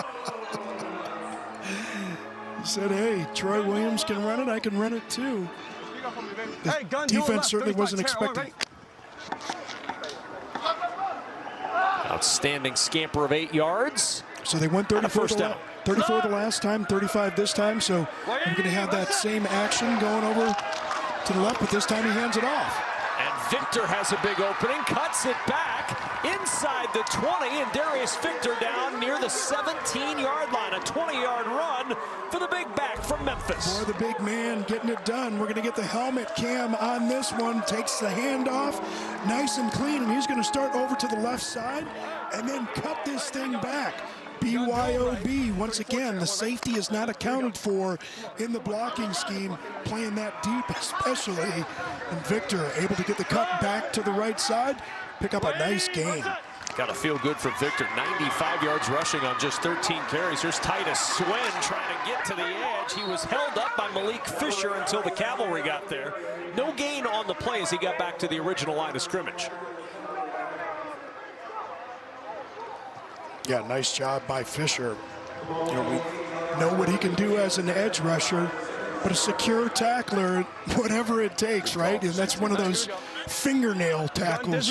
It's a good thing you didn't clip those things last night. Swen might have got away.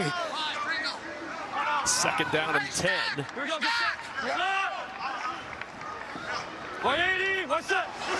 From the DC 18. Love throwing, complete. That's Sage Surratt. Just his first catch of the day. One of the most appreciated tight end targets in the league. That's 24 catches on the year, but he has been really quiet this afternoon. Well, but I love from Josh Love on that last one, pressure right down the barrel. We talked about this earlier in the game, especially when a running back whiffs on a blitzer. Sometimes the quarterback's mechanics can be thrown out because they know they're about to get busted in the chops. Josh Love just stood in there. Mechanics stayed perfect. Nice, accurate ball for the completion. 3rd down and 6 at the 14. Pressure coming from DC. Love hit as he throws. It is caught over the middle and a touchdown. Vinny Papali in for 6 for Memphis.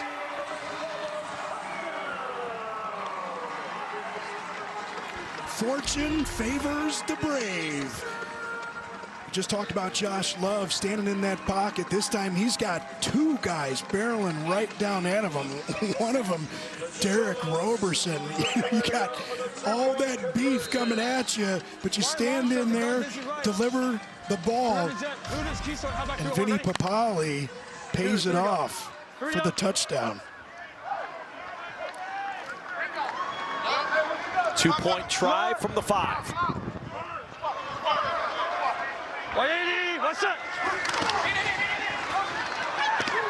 Love hit again as he gets rid of that one.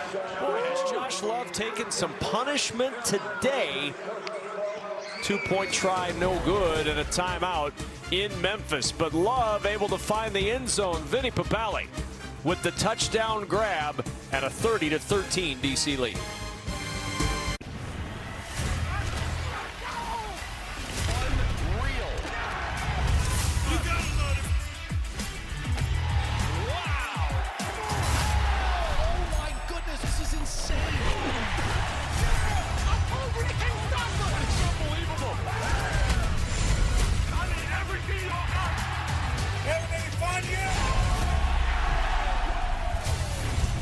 United Football League on Fox.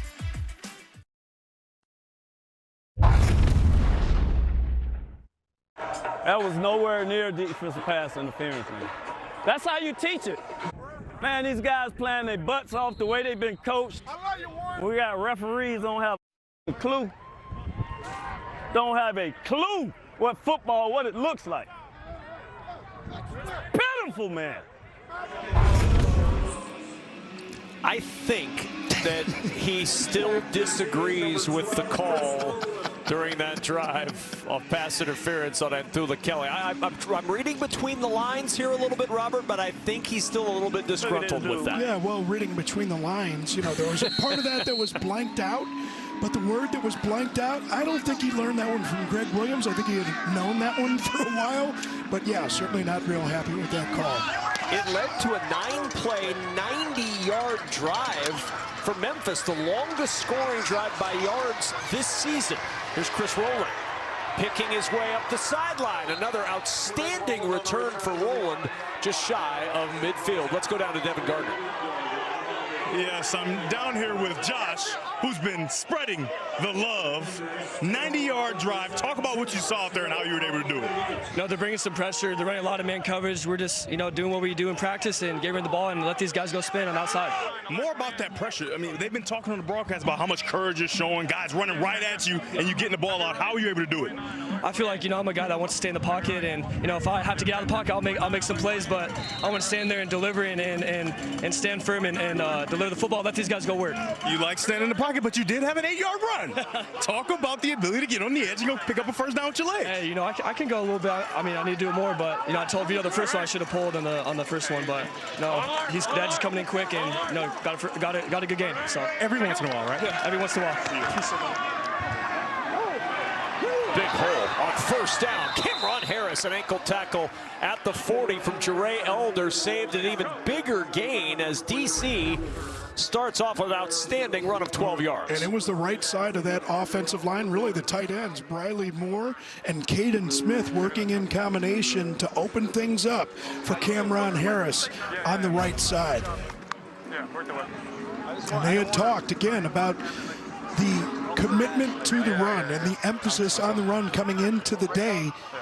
They really wanted to get that offensive line and those tight ends, 2-3 tight end sets, 3 tight end set here. New quarterback in, Jalen McClendon, who turns and hands it off to Cameron Harris. Bouncing to the edge, another first down, and Harris with 12 more out of bounds at the 28. Yeah, this is gut check time, right? And this is where the offensive line along the left side, but I love the little bounce. Watch the bounce here from Cameron Harris. You see those flat backs, but that little jump cut to the outside, it buys you that much more space. And those defenders, those linebackers and the safeties coming up to make that tackle, they see that path that you're on initially, but you pop it quickly to the outside like that, and it puts them in a bad position, and they're out of position to make the tackle. On first down and 10, off the play fake, McClendon pumps and checks it short. He gets a nice positive gain to his tight end, Alex Ellis. Yeah, we haven't seen McClendon drive the ball downfield, and really doesn't need to. Of course, with a lead like this, you don't want to give the Showboats too much of an opportunity. But you know what? You get an opportunity to come into a game like this. You're Jalen McClendon. You're like, come on, man. Just give me a couple opportunities to get this thing downfield, and maybe Kuti on the outside might have a chance here. 2nd and 2. This is Hagens, and he's going to lose yardage back near the 22-yard line. Kyrie Woods coming in from the secondary to help out, along with P.J. Hall from that defensive line. Well, now we got 3rd and 4. Jalen McClendon hasn't driven the ball down the field much, but here's your chance. This is where quarterbacks earn it, right? 3rd down, red zone, 2-minute. It's a big 3rd down and 4. It is just a 2-score game, with the opportunity with the alternative kickoff to get it back quickly. 3rd and 4.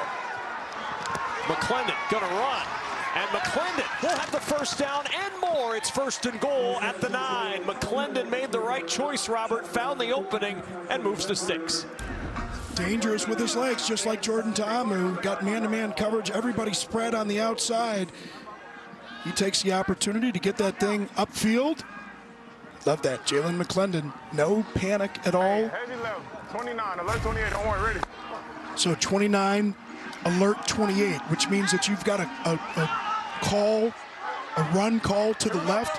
You're going to read the position of the safety, and so alert. So he's going to change it back to 28 because of all that junk up there. And the handoff, Harris makes the first man miss and fights his way to the 6-yard line. 2nd and goal for DC. More importantly for the defenders, Robert, clock continuing to run. 8.5 to play in this one. Absolutely, and with all the changes you've had along the offensive line, again, we talked about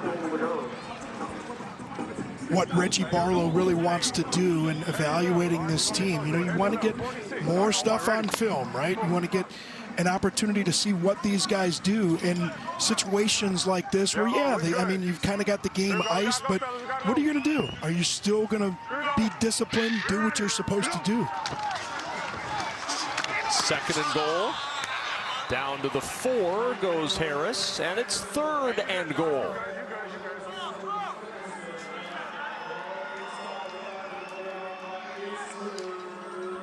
They've certainly have done what they wanted to do, running the football coming into the day. Of course, a lot of yards coming from Jordan Ta'amu, but now Higgins and Harris have surpassed Ta'amu's total of 38 yards on the day. Both of those guys, 42 yards rushing. 3rd and goal. McClendon will keep. He's got a blocker in front, and McClendon's got a DC touchdown.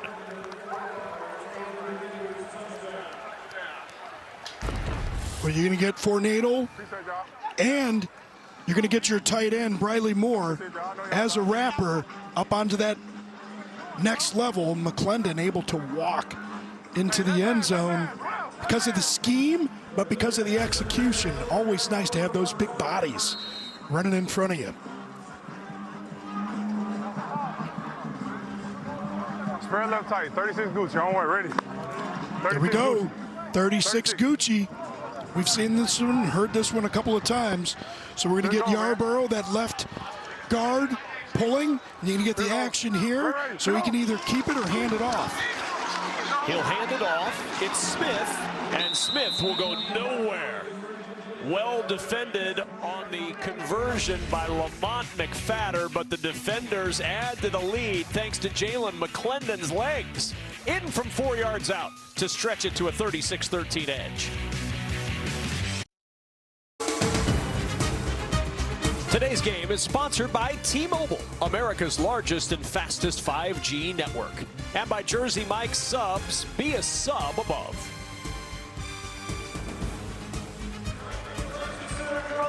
After the first career UFL touchdown for Jalen McClendon, caps an 8-play, 52-yard drive. The DC defenders up by 23 with 7:20 to play in Memphis. Well, you love that if you're Jalen McClendon, right? Like, get your first opportunity to really get that extended time. Does a nice job operating the offense, calm, in control. A lot of it was running, we know that, and handing it off. But he's able to finish the drive and get it in himself. Number 47, Paxton Brooks. Paxton Brooks ready to kick it off. He's had some bigger issues with the wind and the ball on the tee today. No holder on this one, though. And the kickoff without the holder for DC with 7:20 to go. From the 15-yard line, Titus Swen, a little sidestep across the 40. Swen still on his feet, dragging defenders into DC territory and down at the 48-yard line. That's an outstanding return by Titus Swen, and Josh Love and company with good field position.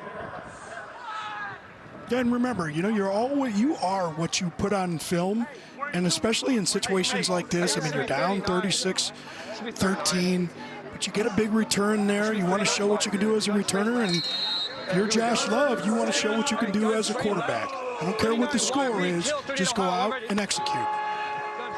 And remember, you score, you do the alternate kickoff, which is a 4th and 12 play from your own 28. You convert on that. You can play keep away and chip away very quickly in this league at a big deficit. Here's Darius Victor. Across the 45 on first down. Oh, they're going to give him that all day long. You're going to have to get some of those throws downfield. Looked like Victor was a little hobbled on that one. Hey, one more time. Got a little banged up. Buccaneer. Saturn. 1 yard shy of a 100-yard day. Victor heads to the sideline. Sunday, set. On 2nd and 6.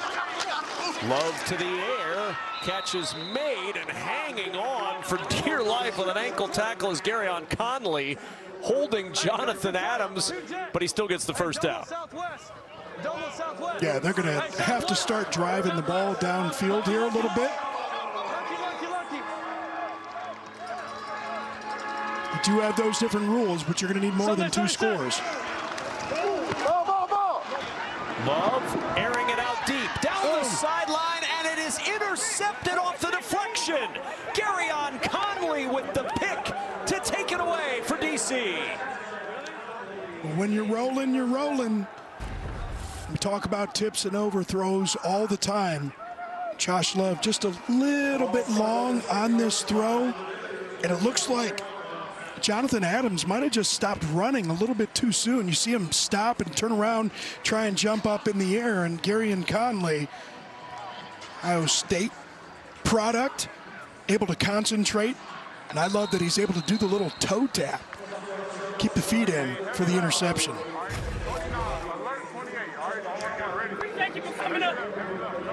First round pick of the Raiders back in 2017, his first UFL interception. And with 6:04 to go, Jalen McClendon back to work. So 29, alert 28. Again, that's going to be a call to the left, and depending on where that safety is, looks like that safety's on that left-hand side. So he's going to go with the alert to run and change it to 28. Best offensive day of the year for the defenders, and on first down, not much off that right side. Whew. Chris Rowland finding a little tougher going on that side from the backfield. It'll bring up 2nd down and 9. Well, they've done that at times this year. They've stuck Chris Rowland into the backfield, kind of like an extra running back. Heavy left, 46. All right, on one, ready. Heavy left, 46. Hey, line down. See if we're going to run off to the right here. Ready, go. Cameron Harris providing that run, stopped shy of the 9-yard line, and I believe Memphis is using its first timeout here. You're going to get a pull from Briley Moore coming across at tight end. Cameron Harris does a nice job getting skinny, cutting back up inside. Sometimes, you can see those second-level defenders, and the tight ends can't see those people, but just having that tight end in the body in the way gives you an opportunity to kind of knife your way and turn your shoulder pads, get upfield, and get a little bit more of a gain. Yeah, what we in? 11. Flex left close. Queen. Flex left close. Sniper? Yep. Queen. Yeah. 3rd and 7. 5:19 to go. Memphis using its first timeout. They have 2 remaining. Down by 23 late here in the 4th quarter.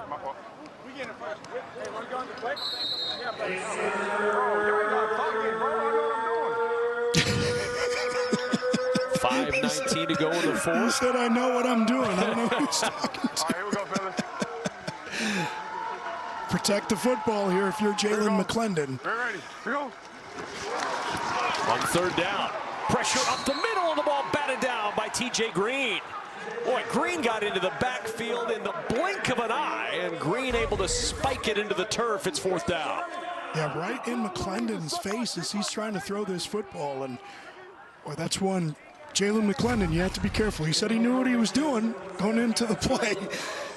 But you need to be careful in situations like that. The last thing you want to do is give Memphis an easy, quick touchdown in a situation like that. Now they should have good field position now. 2nd 3 and out of the day as Paxton Brooks will punt it away. Good punt. Driving Papali back to the 41-yard line.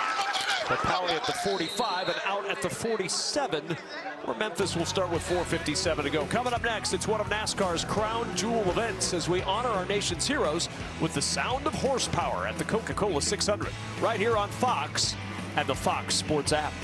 That's the first place that I saw a NASCAR race in person. Man, it's an incredible venue. And Ty Gibbs, the number 54, got his first career pole. Going to be on the pole for that one. Of course, 600-mile race. Not necessarily as important where you start as where you finish. Look at you, Robert Smith, football and NASCAR analyst. My NASCAR promo.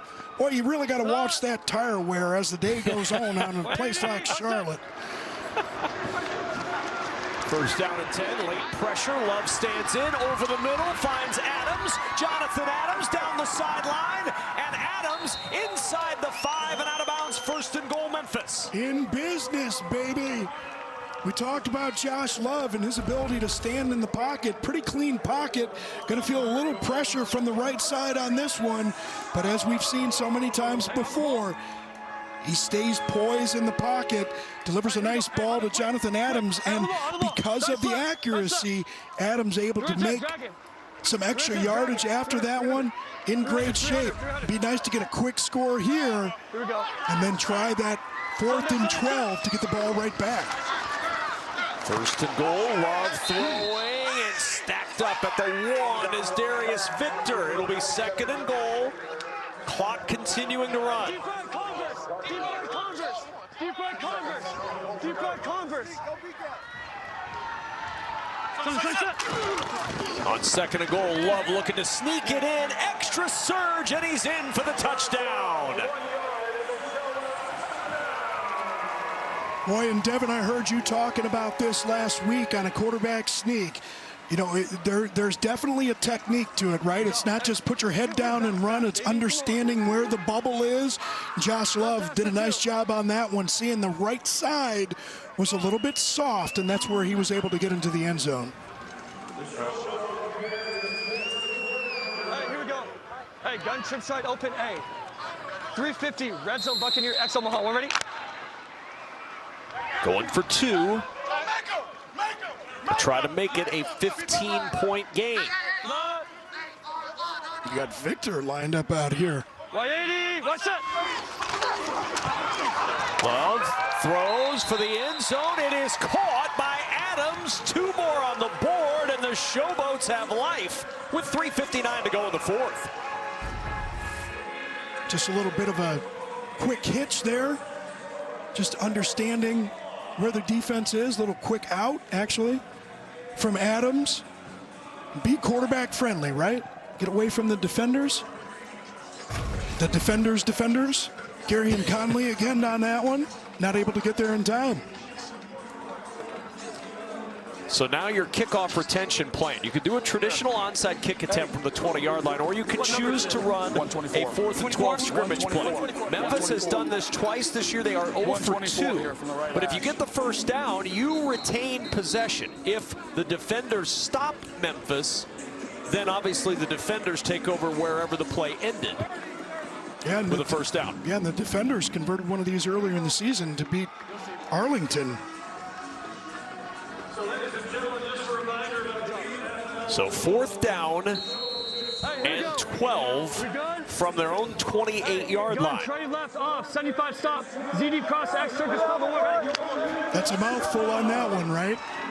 And those long play calls, some people don't like those, but you go with those long play calls, there's no confusion. Everybody hears exactly what it is that they need to do. And here you can see the definition of shell defense. Have to get to the 40 to keep things going. Love looking for more, airs it out, and it is intercepted. Picked off by Monte Nicholson. And DC will take over, first down and 10.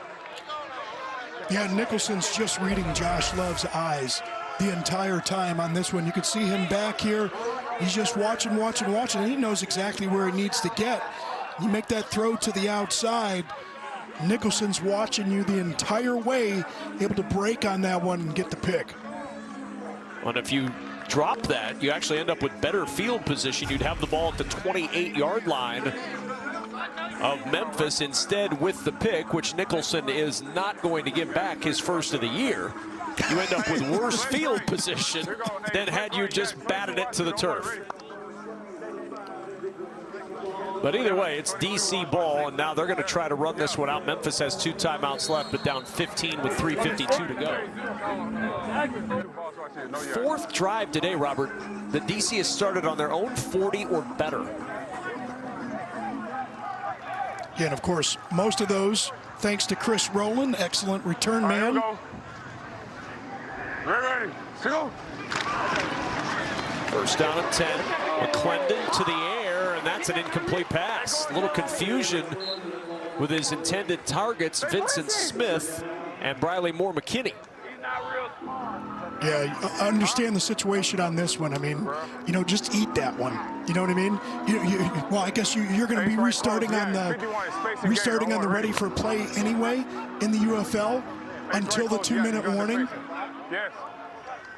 But sometimes you just want to eat that, especially if you get under 2 minutes. As a quarterback, you don't want to throw that thing away, stop the clock, and do Memphis any favors. Here you go. Ready, go. 2nd and 10.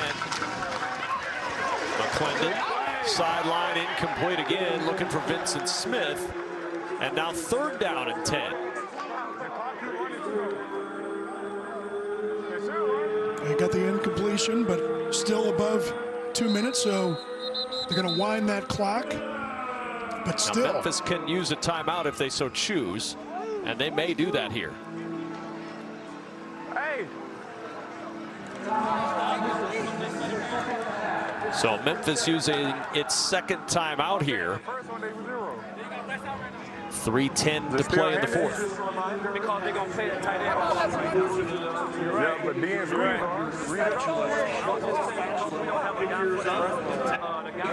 Yeah, a little surprised. I mean, you know, that first one was a really short pass, but, you know, up 36-21, a situation like this where you are on the field especially, you know, where you're going to have an opportunity, even if you don't get the first down, to just punt the ball away, just burn the clock. I mean, just run the ball. Now that it's 3rd down, doesn't matter as much. But 1st and 2nd down, I thought you know you really lost an opportunity to burn even more clock.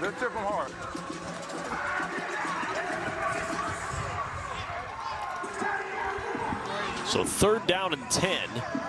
All right, hey, they bring it 0. Yeah, ball at the DC 46. No, you good. Here we go. Ready, go. On 3rd down, back to the air and open at the 39-yard line is Kiki QT out of bounds at the 34 with a 1st down for the defenders. Well, we talked about Josh Love standing in there taking those hits. Jalen McClendon knows he's going to take one to the ribs. Right as he is releasing that football, Quentin Meeks comes in, makes the hit, but not before McClendon is able to get that ball downfield to Kuti. Hey, heavy level, 22 stick. All right, on one. Ready? Hey, line down, 22 sticks. Let's go. They got the Beastie Boys playing in the stadium, too. Here we go. Ready, here we go. Trying to rally their team. Handoff on 1st down as DC's just going to try to bleed this thing down to the 2-minute warning. Yeah, and of course, Memphis, you're going to save 30 seconds here, isn't he? Timeout used. Use that last timeout. Oh, there's a flag down. No timeout yet. No, they did call a timeout.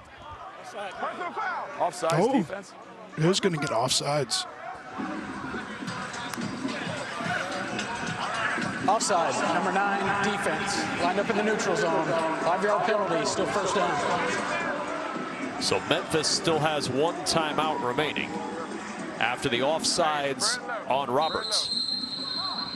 Hey, spread left, 22. No, they're going to use that timeout now. 22. Oh. You're going to want to use that. You use that timeout because that saves you 25 seconds. You don't want to wind it all the way down to 2 minutes. You're going to get the stop at 2 minutes, but it looks like John DeFilippo is going to use that timeout.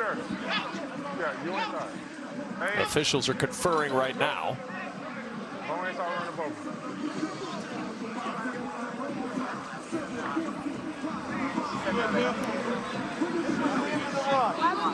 Yeah, he got a ball.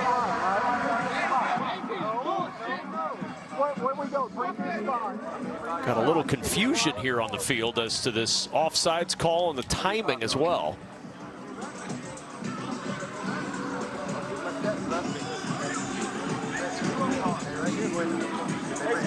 Yeah.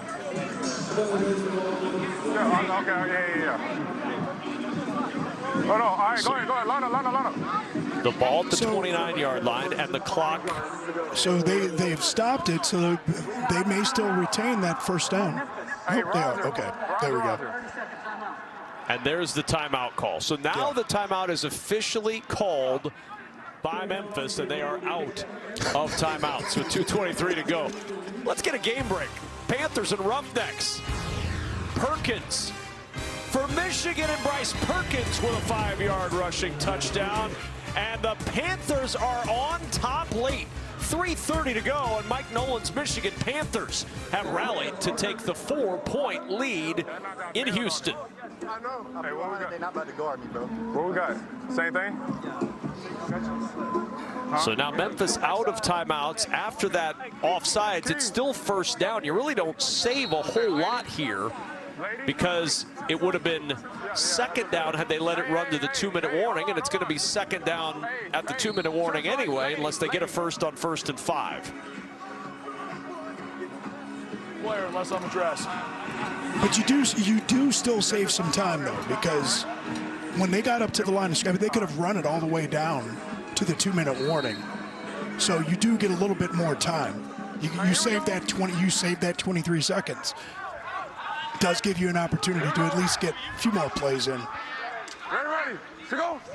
So on 1st down and 5, the handoff up the middle to Higgins, and that'll be the final play before the 2-minute warning.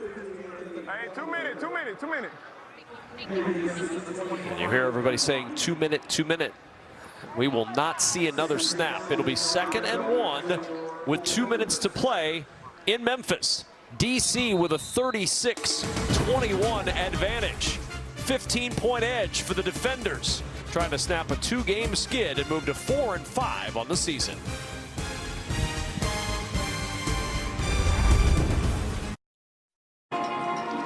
DC trying to close this one out. Memphis out of timeouts. 2nd and 1 for the defenders.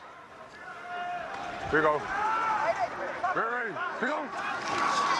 And on 2nd down, to the air, QT with the catch inside the 15 and down to the 13-yard line, and the defenders can likely salt this one away with 1:53 to play. Yeah, under 2 minutes, no timeouts left. They can just take a knee here. We'll see if they're going to do that. The ball is spotted at the 13-yard line. First down. Go with the greatest formation in all of football, the victory formation. I love Jalen McClellan. I got you. Hey, get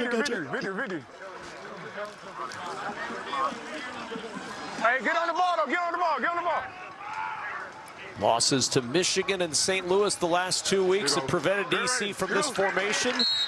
But the trip to Memphis and an offensive outburst, 36 points, 435 total yards, both season highs for the DC defenders.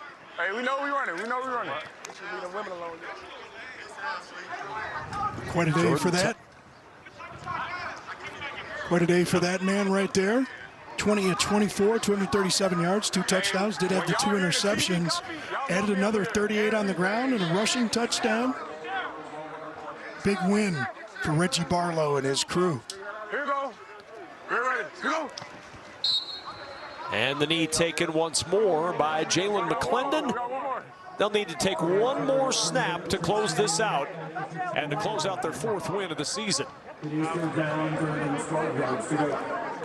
Both teams knew they were eliminated from postseason play coming into this one. Reggie Barlow was focusing on the culture, the attitude, and he's got to be pleased with what he saw today from his DC defenders. They get the win, 36-21 on the road over the Memphis Showboats, who have now lost 8 straight games after a season-opening win. 36-21 the final in Memphis. DC with the victory.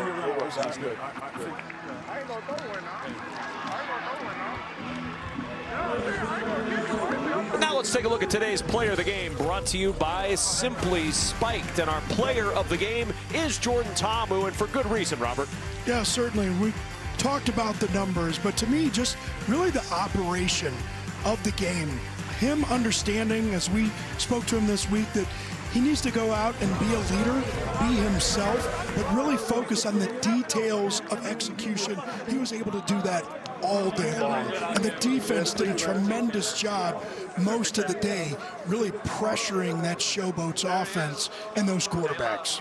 Well, once again, our final score in this one, DC with a 36-21 win over the Memphis Showboats. For Robert Smith, Devin Gardner, and our entire Fox Sports crew, I'm Kevin Kugler saying so long from Memphis. We appreciate you watching the UFL on Fox. Be sure to stick around for NASCAR Race Day from Charlotte. It's coming up next.